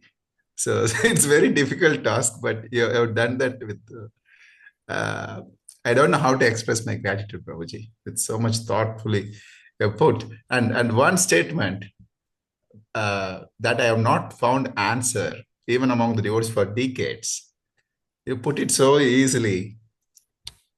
my enjoyment revolves, my world is revolved around my enjoyment, and that is the ultimate paramount of my happiness. That gives me so many answers. Why people are like this? I very often ask the questions, why people are so selfish? I didn't find the answer. Maybe I thought their karma, their background, etc. But today I got the answer. That's what their world is all about. They not yet started thinking about others and selfless service.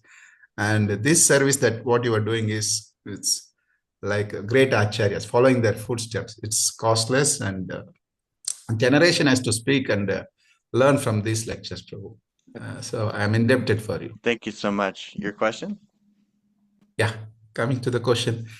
The verse that you mentioned in Caitanya Caritāmṛta, the E Bada Murka. Yeah. So those who are willing to enjoy the spiritual life as well as material life. It's like putting the boats on both legs in each boat. Yeah.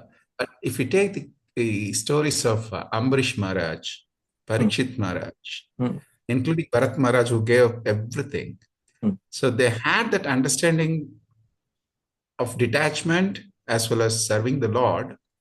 For them, they had everything in their life. So this verse is not applicable for them. So how to understand this difference, Prabhuji? Sure. Let's take the case of Bharat Maharaj. From previous Sukriti, Bharat Maharaj had everything. He had all the riches in his life. And then comes Bhagwan's twist, that Bhagwan deprives him of everything. In the next life, he becomes a deer. And then there is nothing to think of, because he remembers his previous life as Bharat Maharaj. Who I was Bharat. And who am I right now? Right now, I'm a deer. In the next life, he becomes a Brahmana. And then he knows there is nothing to achieve in this life. There's nothing to achieve in this life. It's finished. It's completely finished. And he remembers when he tells, he actually behaves like a dumb person throughout his life. He doesn't plan to even speak. And then one fine day, the king, Rahugan, he impels him to speak something. And later Bharat Maharaj, Jad Bharat says, Aham pura Bharato Namaraja. You may not be aware, but in my previous birth, I was known as Bharat Maharaj. But due to my deep affection for the deer in my next life, I had to accept the body of a deer. He considers this as Bhagwan's great mercy, that Bhagwan actually made him turn away from that position. Oh, I am such a big king and I am going to attain Vaikuntha. No. For you, I have written something else. For you, it will not be the case. tṛṇād sunīcena will come to you. Similarly, then there is the case of the which other two cases you mentioned? Ambarīṣa Mahārāja and Parīkṣit Mahārāja. Parīkṣit Mahārāja, everything snatched away in a single instance by the cursing of that Shringi. There's nothing to look forward to. Yes. Life is going to end in 7 days.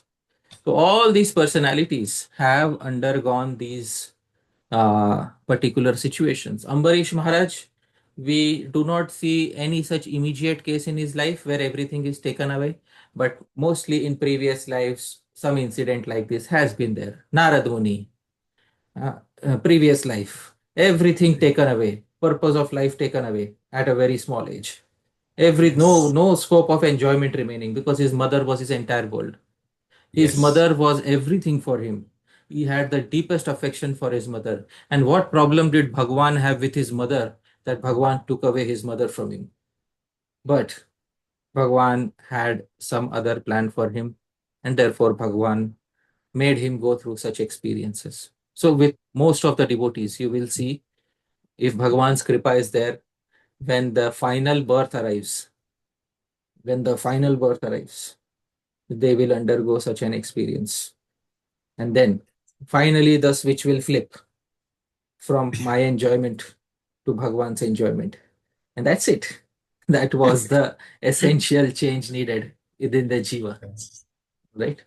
One thing consistent in all the example that you gave, is anyone who make other than Krishna other priority, he will snatch them away and they take them completely away.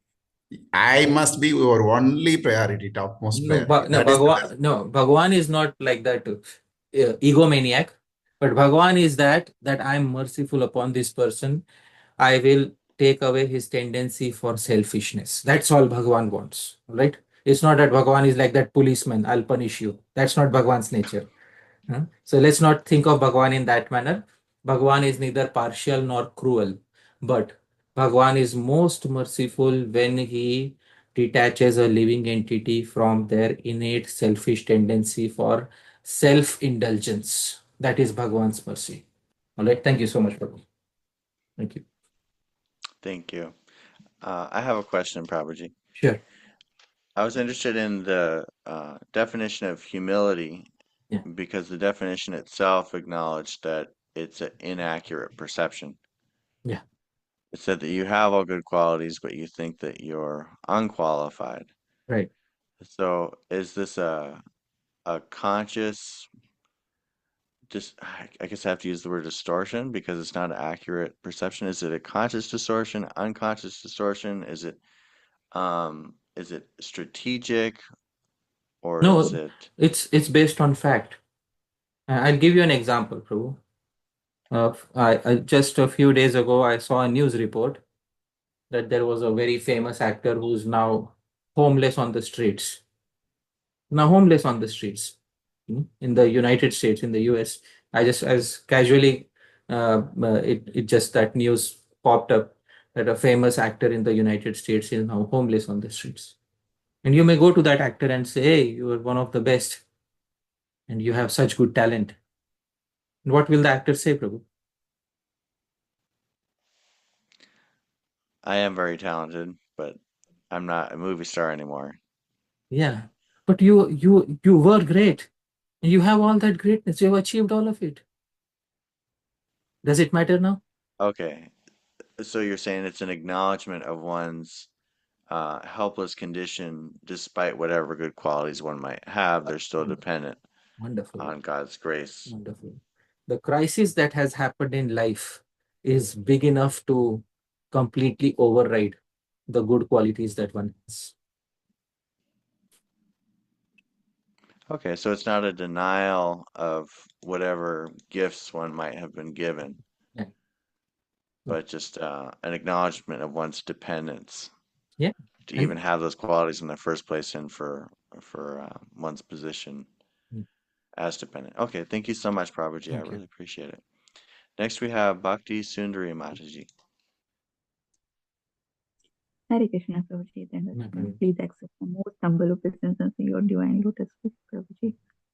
Thank you so much, Prabhuji, for this wonderful class where you have put all the references from the different scriptures and acharyas together to clarify the point and the topic. Prabhuji, my question is regarding this. We had this, I'm just talking about myself. We had selfish mentality in the past, and because of, as you rightly use the word, the most fortunate soul, Bhagwan has given us this opportunity to purify our those selfish mentality and coming out of it and engaging ourselves in the service of Guru and Krishna. So earlier we had this selfishness, but now it is being purified, and now we no longer take the pleasure in those selfish activities, we can say. But still, those are coming in our way. Means, suppose earlier I used to enjoy the vacations, shopping, and right now, rather than giving the pleasure, it's giving me the pain. If somebody asks me to come for the shopping, it's painful for me. But by this way, I am somehow displeasing others as well. So sometimes the question comes, does really Lord want me to do this, or still he wants me to get engaged in those, staying detached at the same time? So please clarify, Prabhuji. As long as we are repulsed by some things and attached to some things, is we are still more or less on the same platform. The person who has experienced suffering to such a point that now it no longer matters.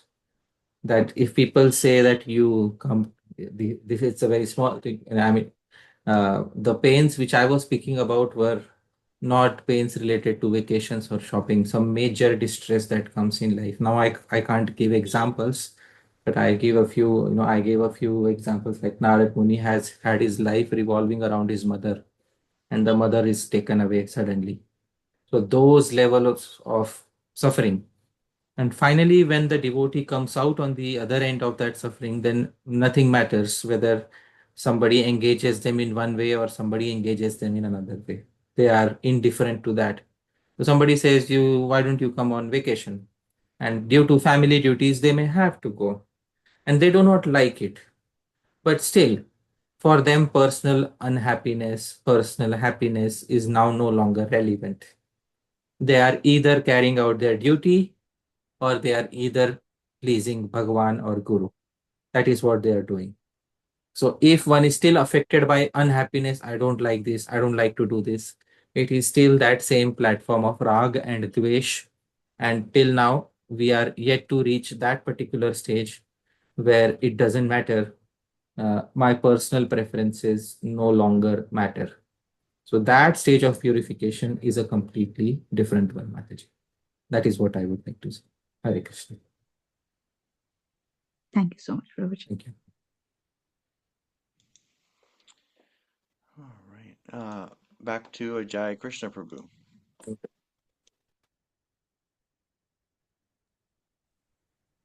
Hare Krishna Prabhuji, thank you so much for giving me the second chance. Like you had said, like you have explained to my question, the answer, and yeah, I agree with you. But let's say if the person, if the by the mercy of the Lord, if the devotee is on the verge of getting detached, yes, but the constant remembrance from the family that oh, you have to do something, oh, we are dependent on you, you have to take care of us, you have to do this, you have to do that, that would that not again bring the person back to the sense of attachment to the family and the constant anxiety that oh, I have to do something, I have to do something? No, because the distress that Bhagwan gives is of such nature that as soon as you start getting attached again, the painful memories of the distress come back to you. So rather than having that same painful cycle of memories over and over again, it is better for the living entity chooses, it is better not to become attached. And the living entity learns not to become attached. Externally, they have to behave like the world wants them to behave. Internally, they do not attach themselves. This is what Śrī Caitanya Mahaprabhu also specified to Śrī Raghunath Das Goswami in Caitanya Caritāmṛta. Antare nishtha kara bahye lok vyavhar, achirat Krishna tomai karibe uddhar. Within your heart, you should keep yourself very faithful, but externally, you may behave like an ordinary man. Thus, Krishna will soon be very pleased and deliver you from the clutches of Maya.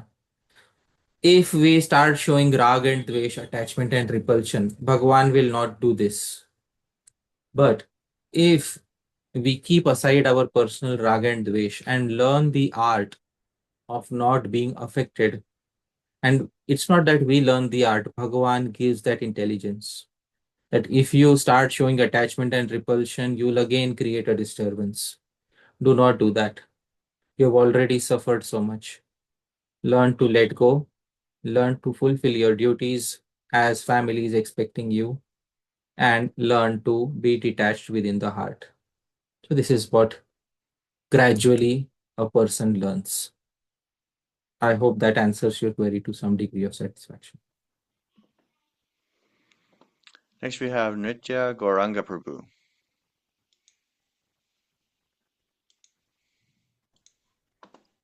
Hare Krishna Prabhuji, Dandavats Pranam, Jai Śrī Prabhupada, Dandavats to all the devotees. Amazing class, Prabhuji. Yeah, I would like to second all the devotees who have glorified you. Every time I hear your class, I think this is the best one.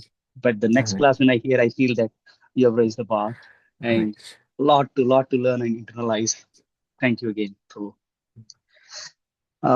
So my question is, you mentioned that some devotees want to, as you mentioned, some devotees earlier, they used to go to the forest to voluntarily take up some suffering so that they can remember, right? And in these days, if some devotees want to do that, practically in some situations, like suffering might come in many ways, right? Financial stress, losing the job or something. Like if a devotee, he loses a job, trying to find a job, he doesn't find a job for long, right? And what do you think, like if he wants to stay in that position for longer and think that, okay, maybe Krishna doesn't want me to get a job, so maybe I'm voluntarily taking up this. I want to stay longer enough without a job so that I can get more deeper into Krishna consciousness. What what's your comment on this? Like These how are should we think? these are very minor sufferings, like losing a job. You know, the job will come back tomorrow, and when it Hmm. comes, that cause of suffering goes away. How about we take it one level further? Losing citizenship. How about we Hmm. take it one level further? The person has to stay back in one country and the family has to move back. Hmm. Isn't it? Yeah. And it is irreversible. You can't see your family for 10 years. That's that's the sort of suffering that I'm speaking about. You know, the sort of suffering that changes you as a person. It's not sufferings that keep coming and going, like winter and summer, not those types of suffering. Hmm. Constant winter, that sort of a suffering. Nice. That happens when Bhagwan makes that arrangement. It doesn't happen when, it usually doesn't happen by our arrangement, it happens by Bhagwan's arrangement. But if such suffering comes in the life of a person and that person is able to take it positively, the suffering that I'm speaking about is prolonged, deep.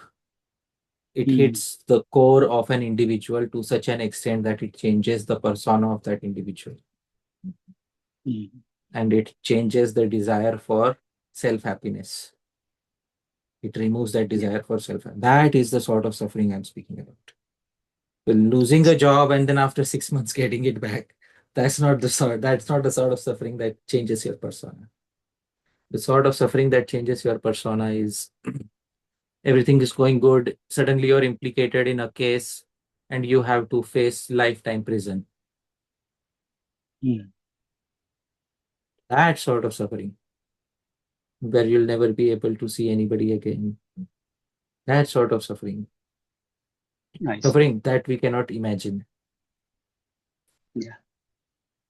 The suffering that Gajendra was put into, his family members left him to die. Actually, his family members left him to die. Can you imagine yourselves in a position where your family members leave you just so that you can give up your body and there's nobody to help you? Hmm. Suffering that changes you as a person. When that happens, and Bhagwan is merciful, Bhagwan will give that intelligence. Yeah. And people who are made out of such suffering are the ornaments of this planet. Hmm. Okay. Thank you. Nice. Yeah. Thank you, Prabhu. Wonderful Yes. answer. Thank you. Thanks. Thank you. Next, we have a question from Subhadra Mahārāja. When a devotee is suffering and he loses all strength to follow his principles and to chant, how is that suffering helping him? Initially, when the devotee gets into a big suffering, initially this is to be expected that obviously their spiritual life will go off track. These are initial reactions. But provided they have good intelligence and good guidance, they will gradually come back to track. And when they do come back to track, they will come back in a more mature way than they were previously. So these temporary lapses which are seen as a devotee is going through the initial shock are not to be taken so seriously. Because when the devotee is going to return, they are going to return with renewed maturity and a completely different mindset.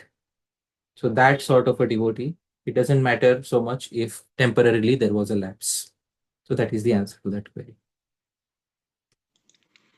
Next we have Parama Karuna Prabhu. Dhanavats Prabhuji. Thank you so much for the entire series and all the effort that you have put in to bring out these wonderful points. Prabhuji, so as I understand, today's emphasis was on this very deep kind of suffering, and your answer to Nitya Gauranga Prabhu was very profound. So today's point was that the kind of humility that comes out of this kind of deep suffering is very, very, like you said, ornament of the planet. Now, I must say I am fortunate to not have undergone that kind of suffering so far yet. Who knows what's there tomorrow? But, you've covered this in previous classes. My question is, could you summarize what this verse means for those that have not undergone that suffering? Are they never going to have that kind of level of understanding, or is there, what's for them? Is there a different way to reach some level of humility? Yeah.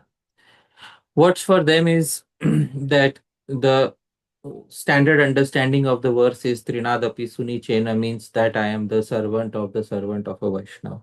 That they place themselves under the guidance of a Vaishnava and they render service to an Uttam Adhikari Mahabhagavat Vaishnava.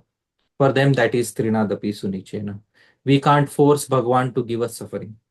And praying like Kunti Maharani is not recommended for everybody, that you give this. But if Bhagwan doesn't give such suffering in our lives, then he has made it easier that we just need to approach a guru, stay under that guru, learn Shastra from the guru, practice our bhajan, and then we can progress ahead. So that is, Bhagwan may have made that arrangement for us. But in some cases, Bhagwan wants a particular jiva to completely see the naked reality of the material world. And that's a very special arrangement. We cannot deny the fact that that's a very special arrangement of Bhagwan, because individuals who went through that suffering, like the Avanti Brahman, those who suffered like that, people used to spit on his plate, people used to urinate on his head. That was Avanti Brahman. And after that prolonged suffering, then Avanti Brahman, that the detachment that came within the heart of Avanti Brahman, there's nothing in the world that the Avanti Brahman will be attracted to. Absolutely nothing. Whereas with those who have not had a chance to suffer in that manner, for them there are still some temptations of the world, some expectations are there. I want that this should happen like this. I want that this particular event should happen in my life. That particular event should happen in my life. So those expectations are there, and still one can attain Bhagwan's mercy, because that mercy is unconditional. But for one who has suffered like that, Avanti Brahman, there is nothing remaining to be attained. So nirapeksh is the term for him. He has nothing remaining to be attained.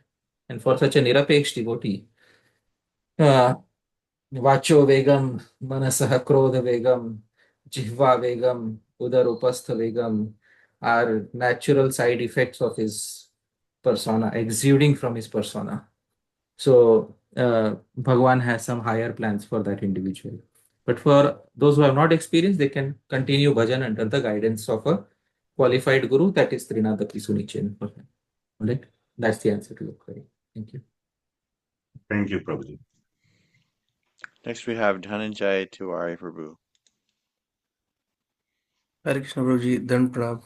Thank you for the session. answers most of the questions, and the questions that the devotees ask also, answers a lot of questions. My question is on the reference where you mentioned Hare Ko Hari Naam. Yeah. Does it have any relation to the verse of Hare Ke Sham, and goes back to Barbarik's pledge where he used to fight for the ones who's losing?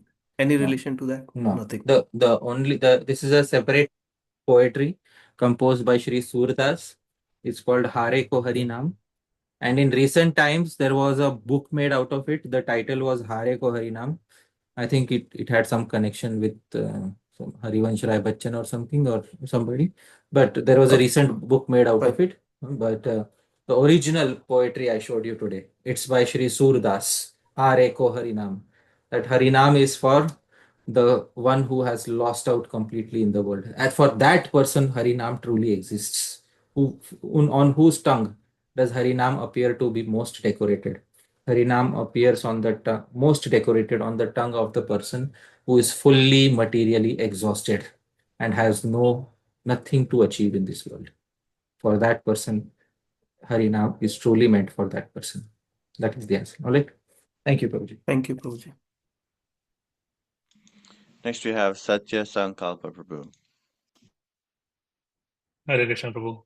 Dandavat Pranam, Jai Śrīla Prabhupāda. Thank you so much for illuminating so many wonderful points today. Really grateful. A lot of the points were answered, or the question I had was answered to the question from Karuna Prabhu, but I wanted to understand that as a sadhaka, should we be aspiring to pray to get such sort of a prolonged difficulty without actually understanding the consequences that will have, and whether we can even tolerate it to one point? Will that prayer be genuine? The thing is, it's better not to get into such prayers at all, because if Bhagavan wants to give it, nobody can stop it. And if Bhagavan is not giving it, perhaps it is because we are not ready to bear that level of suffering. Therefore, these things are not gotten by asking for it. Bhagavan usually gives by his own choice. So that is what we don't have to do anything special in this regard. If Bhagavan has to give something, he will give. And when Bhagavan gives it unconditionally, it means that it was his arrangement. So if it is his arrangement that he put us in a certain situation, it is by his arrangement that we will come out of that situation. So at least we are assured of that. So in that way, we are protected. At least at the end of the situation, we will have become a completely renewed personality, and we will have become more dedicated to him. So he is the one who's going to give intelligence. That is what I'd like to say. Right. Thank you. I'd just like to mention a small correction to the previous answer. I was saying Hare Ko Harinam is by Harivansh Rai Bachchan. It's actually, there is a novel by Ramdhari Singh Dinkar. So a recent novel in Hindi was made, Hare Ko Harinam, but the original poetry is by the Ashtachap Kavi Śrī Sūradāsa from Pushti Marg lineage of Śrī Vallabhacharya.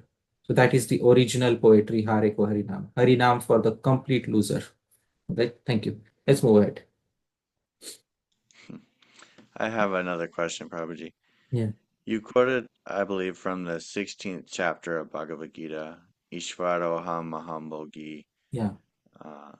Something Balavan Sukhi. Yeah. I am powerful and happy and such and such.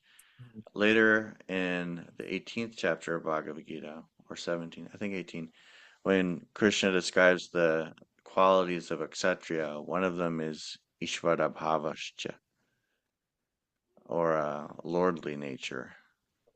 So how would you reconcile this apparent contradiction without calling the kshatriyas demoniac? Correct. The īśvara-bhāva kshatriyas is limited only to the context of Rajniti, to the context of politics. Outside of that context, they are not supposed to have that īśvara-bhāva. Outside of that context, they are supposed to behave like an ordinary human being. So when they are not donning the throne, when they are not putting on the crown, they are supposed to be a devotee, a Vaishnava, or they are supposed to be dedicated to Bhagavan. And the īśvara-aham bhogi is the mindset of a person who is thinking 24 hours like that. but I am bhogi. But the Kshatriya who is well situated in his understanding knows that the kingdom doesn't belong to me. It has been given to me by my ancestors for a limited time, and I do not wish to get implicated in any negative activity. But for the time being, if I am sitting on the throne, I must ensure that discipline is maintained. For that purpose, I have to become an Ishvara. So Prithu Maharaj, although he is Bhagwan himself, he is also a devotee of Bhagwan. So, but when he behaved like a king, he wanted to punish Mother Earth for not cooperating with him.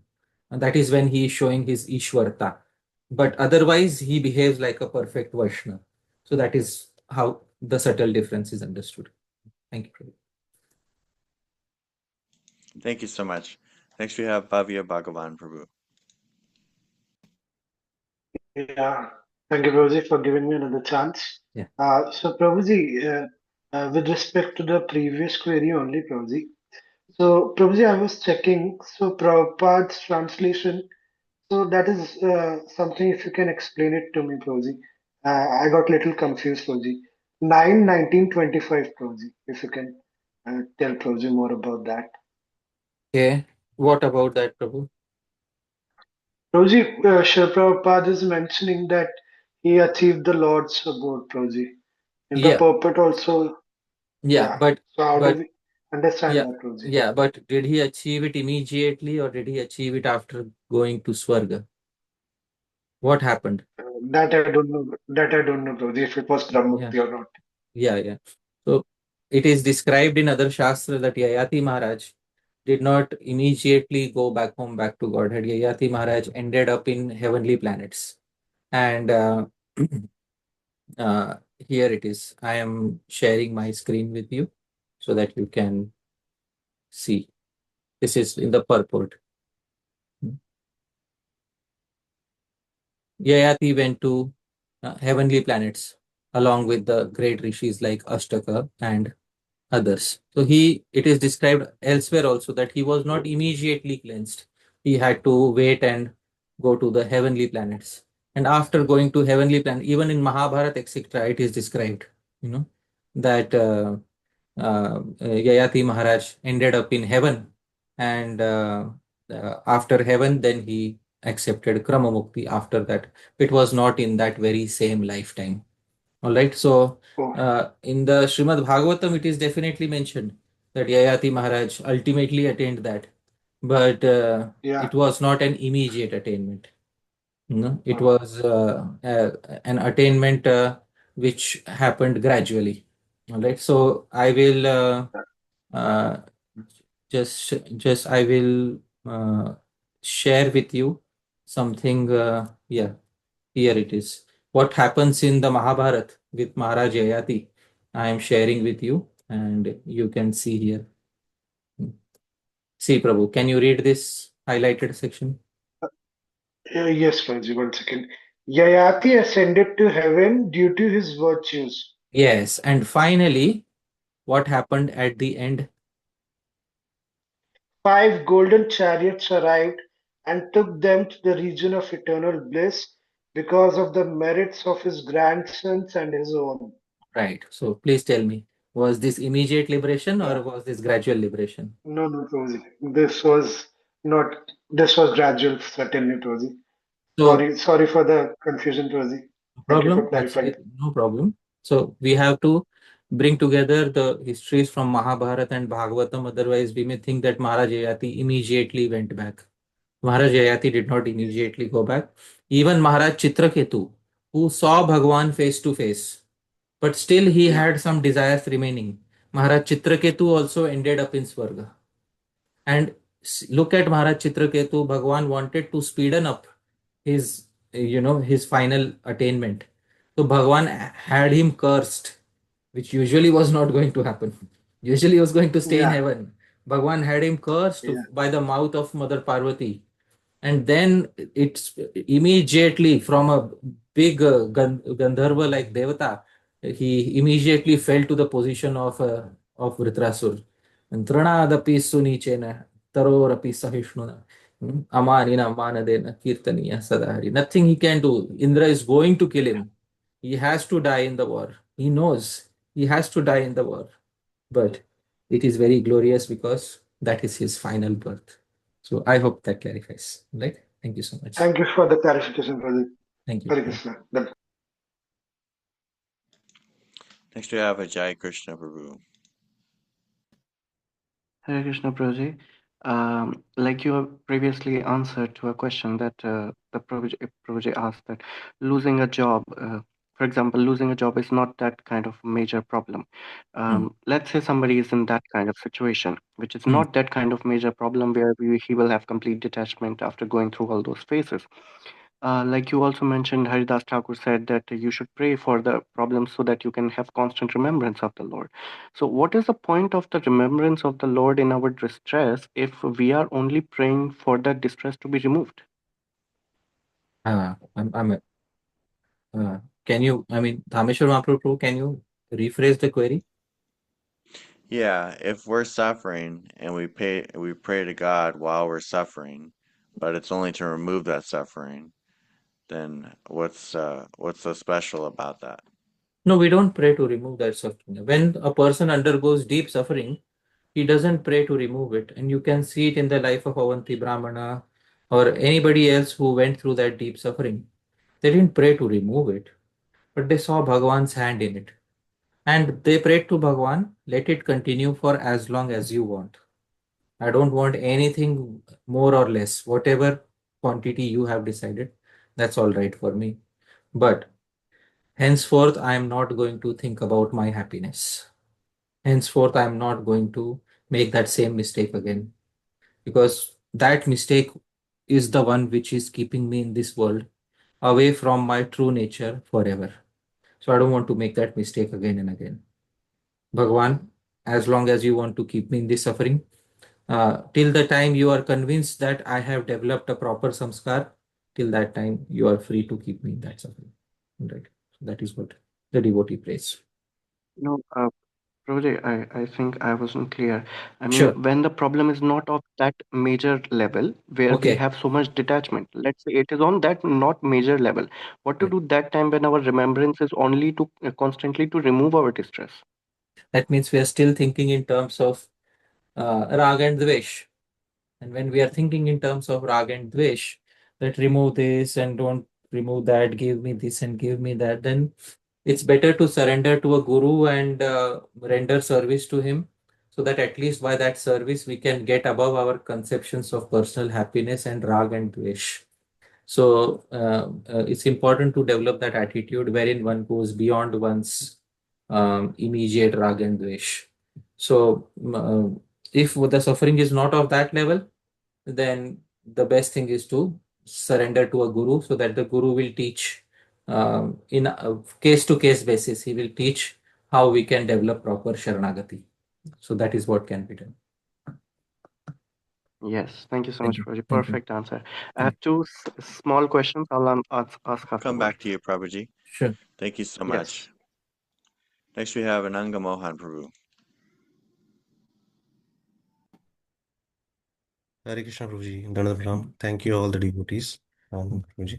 Thank you for such a wonderful class, Prabhuji. Prabhuji, my question is, what should be the mindset of a devotee who is on a sadhaka level, and we are not talking about the miseries given by the Lord, but who is going through some sufferings and in future some suffering he is expecting. So what should be the mindset, that tatteno kampansu samikshamano, or whether he can try to eliminate or reduce the suffering uh, as per the material nature, whatever he can do? So in general, if it is not such a big suffering, the mindset of the devotee should be that pratikaro yadichata. Sri Vallabhacharya says if it is possible to mitigate some minor suffering, the devotee tries to do that, so that his seva is not affected. So that should be the usual mindset of the devotee who's undergoing smaller levels of suffering. But in the case of a very fortunate devotee, it may definitely happen that the suffering is unavoidable and of a very great quantity. Now they can't do anything to escape that. They must go through that. Now let's say once a person goes through an immense amount of suffering, Prabhu, immense amount of suffering. I'm just giving an example. Let's say a devotee who has a very good family and suddenly one day loses the entire family. The entire family is lost, in some unfortunate accident. And then one day he has everybody, the next day he has nobody. Now you can't imagine the amount of suffering that, such a person will undergo. For months or years, they may be, in a state of deep depression. And they may question the very choices that they have made, the life that they are living. And finally, if Bhagwan gives them the intelligence that they can come out of it, finally, after having come out of it, then if a small thing goes wrong, like let's say if they somehow misplace their keys somewhere, do you think such a small suffering will give them any amount of distress? No. So, Sri Vallabhacharya quotes the history of queen who was selling buttermilk. Yeah. I think you know that particular incident, but still, for the sake of this particular talk, I will recollect that incident. There was a particular queen who was situated in very happily with her king, but there was a problem. This queen secretly loved a low class man. She had a secret paramour, so a very low class man. One day, this low class man told the queen, "Why don't we do one thing? You steal a lot of jewelry from the palace and you poison the king. We'll run away together and then we'll have a great life." So she poisoned the king on that day. The king died. She wore a lot of jewelry as much as possible and ran away in the forest. But meanwhile, this person was waiting in the forest for her. A snake bit him and this person died. Now the queen cannot escape with him, and the security guards are going to find out that she poisoned the food. So she can't go back to the forest. So she went she went inside the forest, and suddenly there were inside the forest, she came across dacoits. The dacoits took away all her jewelry and exploited her, and then later she had to take to the profession of a prostitute. Many years passed in this manner. And many years passed, and one fine day, there was a new customer, and the prostitute, after serving that customer, she said, "You look familiar to me." So this boy said, "Well, I am the son of that king, who had died some years ago." So she was horrified because it was her own son. And she wanted to commit suicide, and she ran away from there. And after some time, she ran away and took a completely new identity to forget all of it. And she went to a village of cowherds and she became a cowherd lady. And one fine day, when all the cowherd ladies were walking along with them, suddenly one of the cowherd ladies slipped and she caught hold of the other cowherd ladies, and all of them slipped and all their pots broke. And they were all crying, "Oh my God, our so much loss." And she was the only one smiling. They all asked her, "Why are you smiling? After such a big loss, why are you smiling?" So she said, "You call this a big loss. You don't know what a big loss is. You have not seen what big losses are." So, smaller losses, smaller problems, definitely you should try to mitigate them. But bigger problems, when arranged by Bhagwan, are for a special purpose. After one goes through them, smaller losses won't make a difference to an individual. All right? Thank you. Hare Krishna. Thank you so much. Next, we have Purushottama Prasad Prabhu. Hare Krishna, Hare Krishna Prabhuji, Dandatna. My friend. Prabhuji, in one of the slides, you mentioned about the Śanideva who give miseries Yeah. if he's not properly positioned. Yeah. But in my understanding, if he's properly positioned, the highest position, like, Chief Justice of the Supreme Court attorney general, of great positions, you know. Yeah. It's like it's like portraying Sunny is the worst devatas, is something like that. It's like No, people no. get Shade Shati, like you know, there is Yeah. no hope for me in the rest of my life. It's Yeah. how to understand that. You No, brought so in the context of if it is the bad karma, then yeah. Shani will make them to suffer. In that context, you brought it. Yeah, that is the standard understanding of Jyotish, that Shani is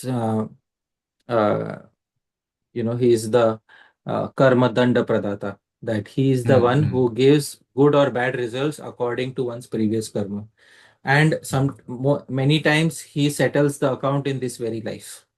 So Yes.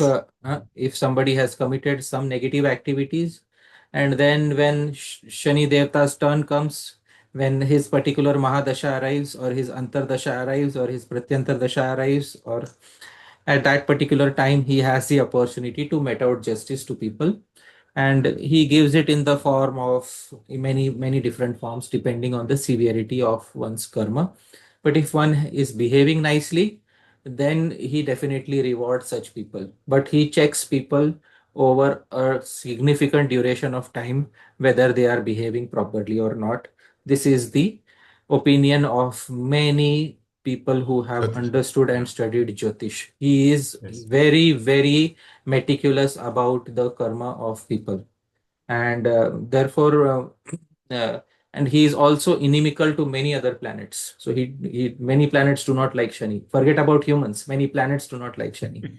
That is the nature of Shani Dev. Okay? Got it. Thank you, Professor. Thank you.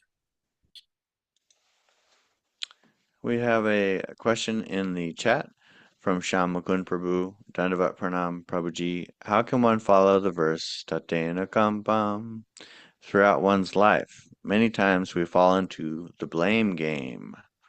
So is it possible to follow it completely by our own effort, or is it only by the Lord's mercy that one can truly do this? Right. So Tattenu Kampam, the first tendency of an individual is to blame the immediate cause of distress. And this happens in most cases, that we start blaming the person or the event which caused us distress. But Samiksha, after deeper analysis, if we come to the realization that it was my own wrongdoing, then you are still properly situated. It is not wrong to have a reflex reaction that, oh, this person caused me distress. That is not incorrect. What is incorrect is to keep meditating on that person as the sole source of distress, when in fact there are deeper reasons.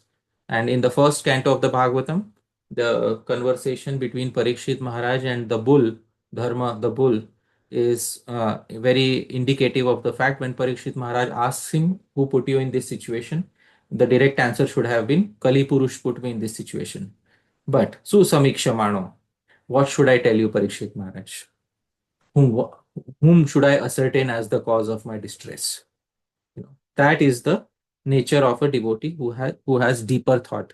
So gradually, by devotional samskars, we learn to understand how to think on a deeper level, and we stop blaming the immediate cause of our distress, and we start analyzing the deeper causes of our distress. So that is what happens in the case of a devotee. That is what Tattenu Kampa means for such devotees. Thank you. Prabhuji, I happened to be thinking about those exact verses yesterday. I was wondering if I could get your thoughts on this. Yeah. Because I've been immersed for the last year or so in the study of resentment. Yeah. And one of the psychological effects of resentment is that the person you resent and blame becomes the center of your moral judgments. Yeah. That they're bad and they're terrible and everyone should know about it and I'll never be like them and I'm so much better because I'm not like that.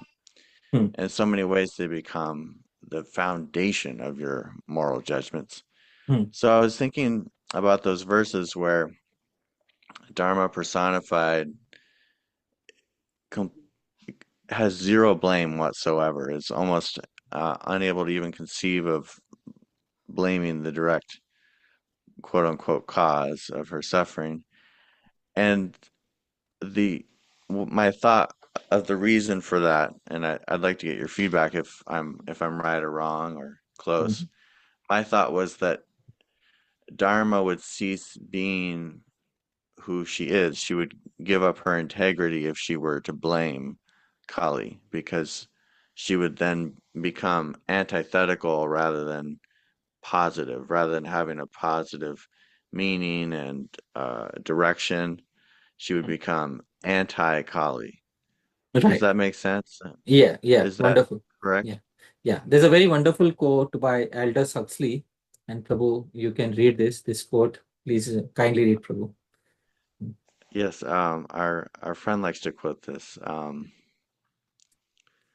Prabhuji, does Krishna Gita Oh, recommend? Madhavananda.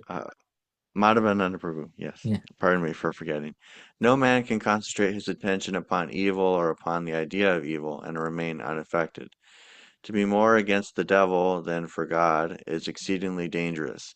Every crusader is apt to go mad. He is haunted by the wickedness which he attributes to his enemies. It becomes in some sort a part of him. Yes. So there's another verse in the Bhagavatam which gives a deeper understanding of this, and this is in the 7th canto. Yasmin yato yarhi yena cha yasya yasmad yasmai yatha yaduta yasva parah parova bhavah karoti vikaroti prithak svabhava sanchoditastakilam bhavatah swarupam. That, my dear Lord, everyone in the material world is under the modes of nature, goodness, passion, and ignorance. Everyone, from Brahma to the small ant, works under the influence of these modes. Therefore, everyone in the world is influenced by your energy. The cause for which they work, the place where they work, the time when they work, the matter due to which they work, the goal of life they have considered final, the process, all are nothing but manifestations of your energy. And ultimately, they are manifestations of you. So ultimately, it is Bhagavan who is coming in all these forms, and we are dealing with representatives of Bhagavan. That is the Vasudeva Sarvamiti mindset of the devotee, that I am dealing with representatives of Bhagavan. Thank you so much, Prabhuji. One quick last thought before I go to the next person is Sure. It is an interesting test to see when we join a spiritual group or any kind of group, are we pro the values and practices of that group, or is it just a way to be anti other people? Like if I become a Christian, is it because I love Jesus, or I become a Christian and then I'm just constantly criticizing the non-Christians? It's Right. a Yeah, real and test of our sincerity. it happens so many times that people who become overly zealous of their practice, they start finding faults not only with other groups but with their own group. Often these are people who have not suffered in life enough. They have not undergone suffering of that level, because once suffering of an intense level arrives in your life, you forget all these things, and the only thing remaining on our mind is, why is this happening to me? By the time we get out of that suffering, it is good it happened to me. Otherwise, I would have been in so many problems, increasing my karma by blaming these people who are not actually worthy of being blamed. So that is what I like to say. Thank you so much, and pardon me for taking so much time. Next, we have Yayāti Krishna Prabhu.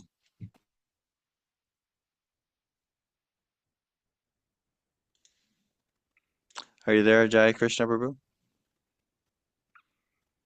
All right, we'll go to. Oh, you're there?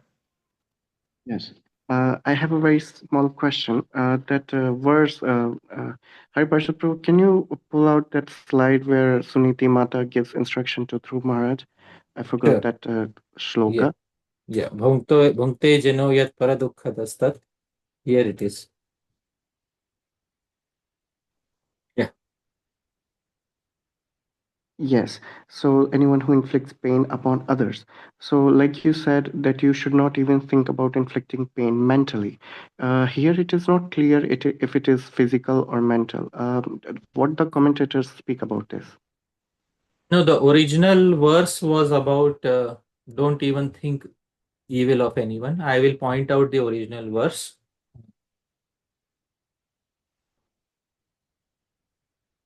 This is 4.8.17. Dirgham Shvasanti Vrijinasya Param Apashyati Balakamaha Mamangalam Tata Pareshu Mamstha. Can you read the translation, Prabhuji? This is from here.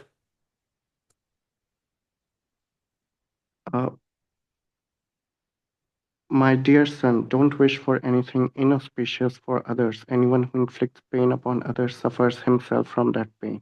Yeah. Okay, so it talks about the mental pain as well. Pain in thoughts as well. Okay. Yeah. Okay. So that in previous ages, mental sins would count. In Kali Yuga, it doesn't count. Still, it doesn't mean that we start involving our mind in hurting others. Let Prabhu. Thank you. Okay. Yes. Thank you so much, Prabhuji. Next we have Nitya Gauranga Prabhu. Hare Krishna Prabhuji. So when we are afflicted with a irreversible or a huge amount of pain when somebody is undergoing, how can one know that it is ordained by the Lord because he is merciful to him, or is it based on his previous karma that he has to suffer? So is there a way that a devotee going through this can know that it's ordained by the Lord, or otherwise it's coming through its karma? Or how is it like? Yeah. A devotee comes to know because a devotee comes to this particular realization on their own. Here is the verse which Avanti Brahman came to realize. Can you read the translation, Prabhuji? Sure, Prabhu. The Supreme Personality of Godhead, Lord Hari, who contains within himself all the devas, must be satisfied with me. Indeed, he has brought me to the suffering condition and forced me to experience detachment, which is the boat to carry me over this ocean of material life. Yeah. So those who can't come to this conclusion, it's not Bhagwan's arrangement. Nice. For those who have Bhagwan's arrangement, they come to this conclusion. Nice. Right? Nice. Yes. Thank you, Prabhu. Yeah. Next we have Bhavya Bhagavan Prabhu. Is it Bhavya or Bhavya? Bhavya. It's Bhavya. Okay. Yeah, thank you, Prabhuji, for giving me another chance. Prabhuji, so in one of the last slides you mentioned about giving pleasure to the Guru, right?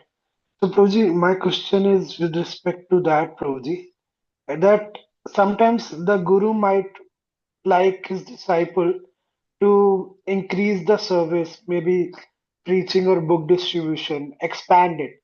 And that might hinder the disciples' personal swadhyaya or bhajan, Prabhuji, in the sense. So, how do we reconcile, Prabhuji? So, is there some way out of it, or do we communicate it to the Guru, or do we just simply follow whatever he says for his pleasure, Prabhu?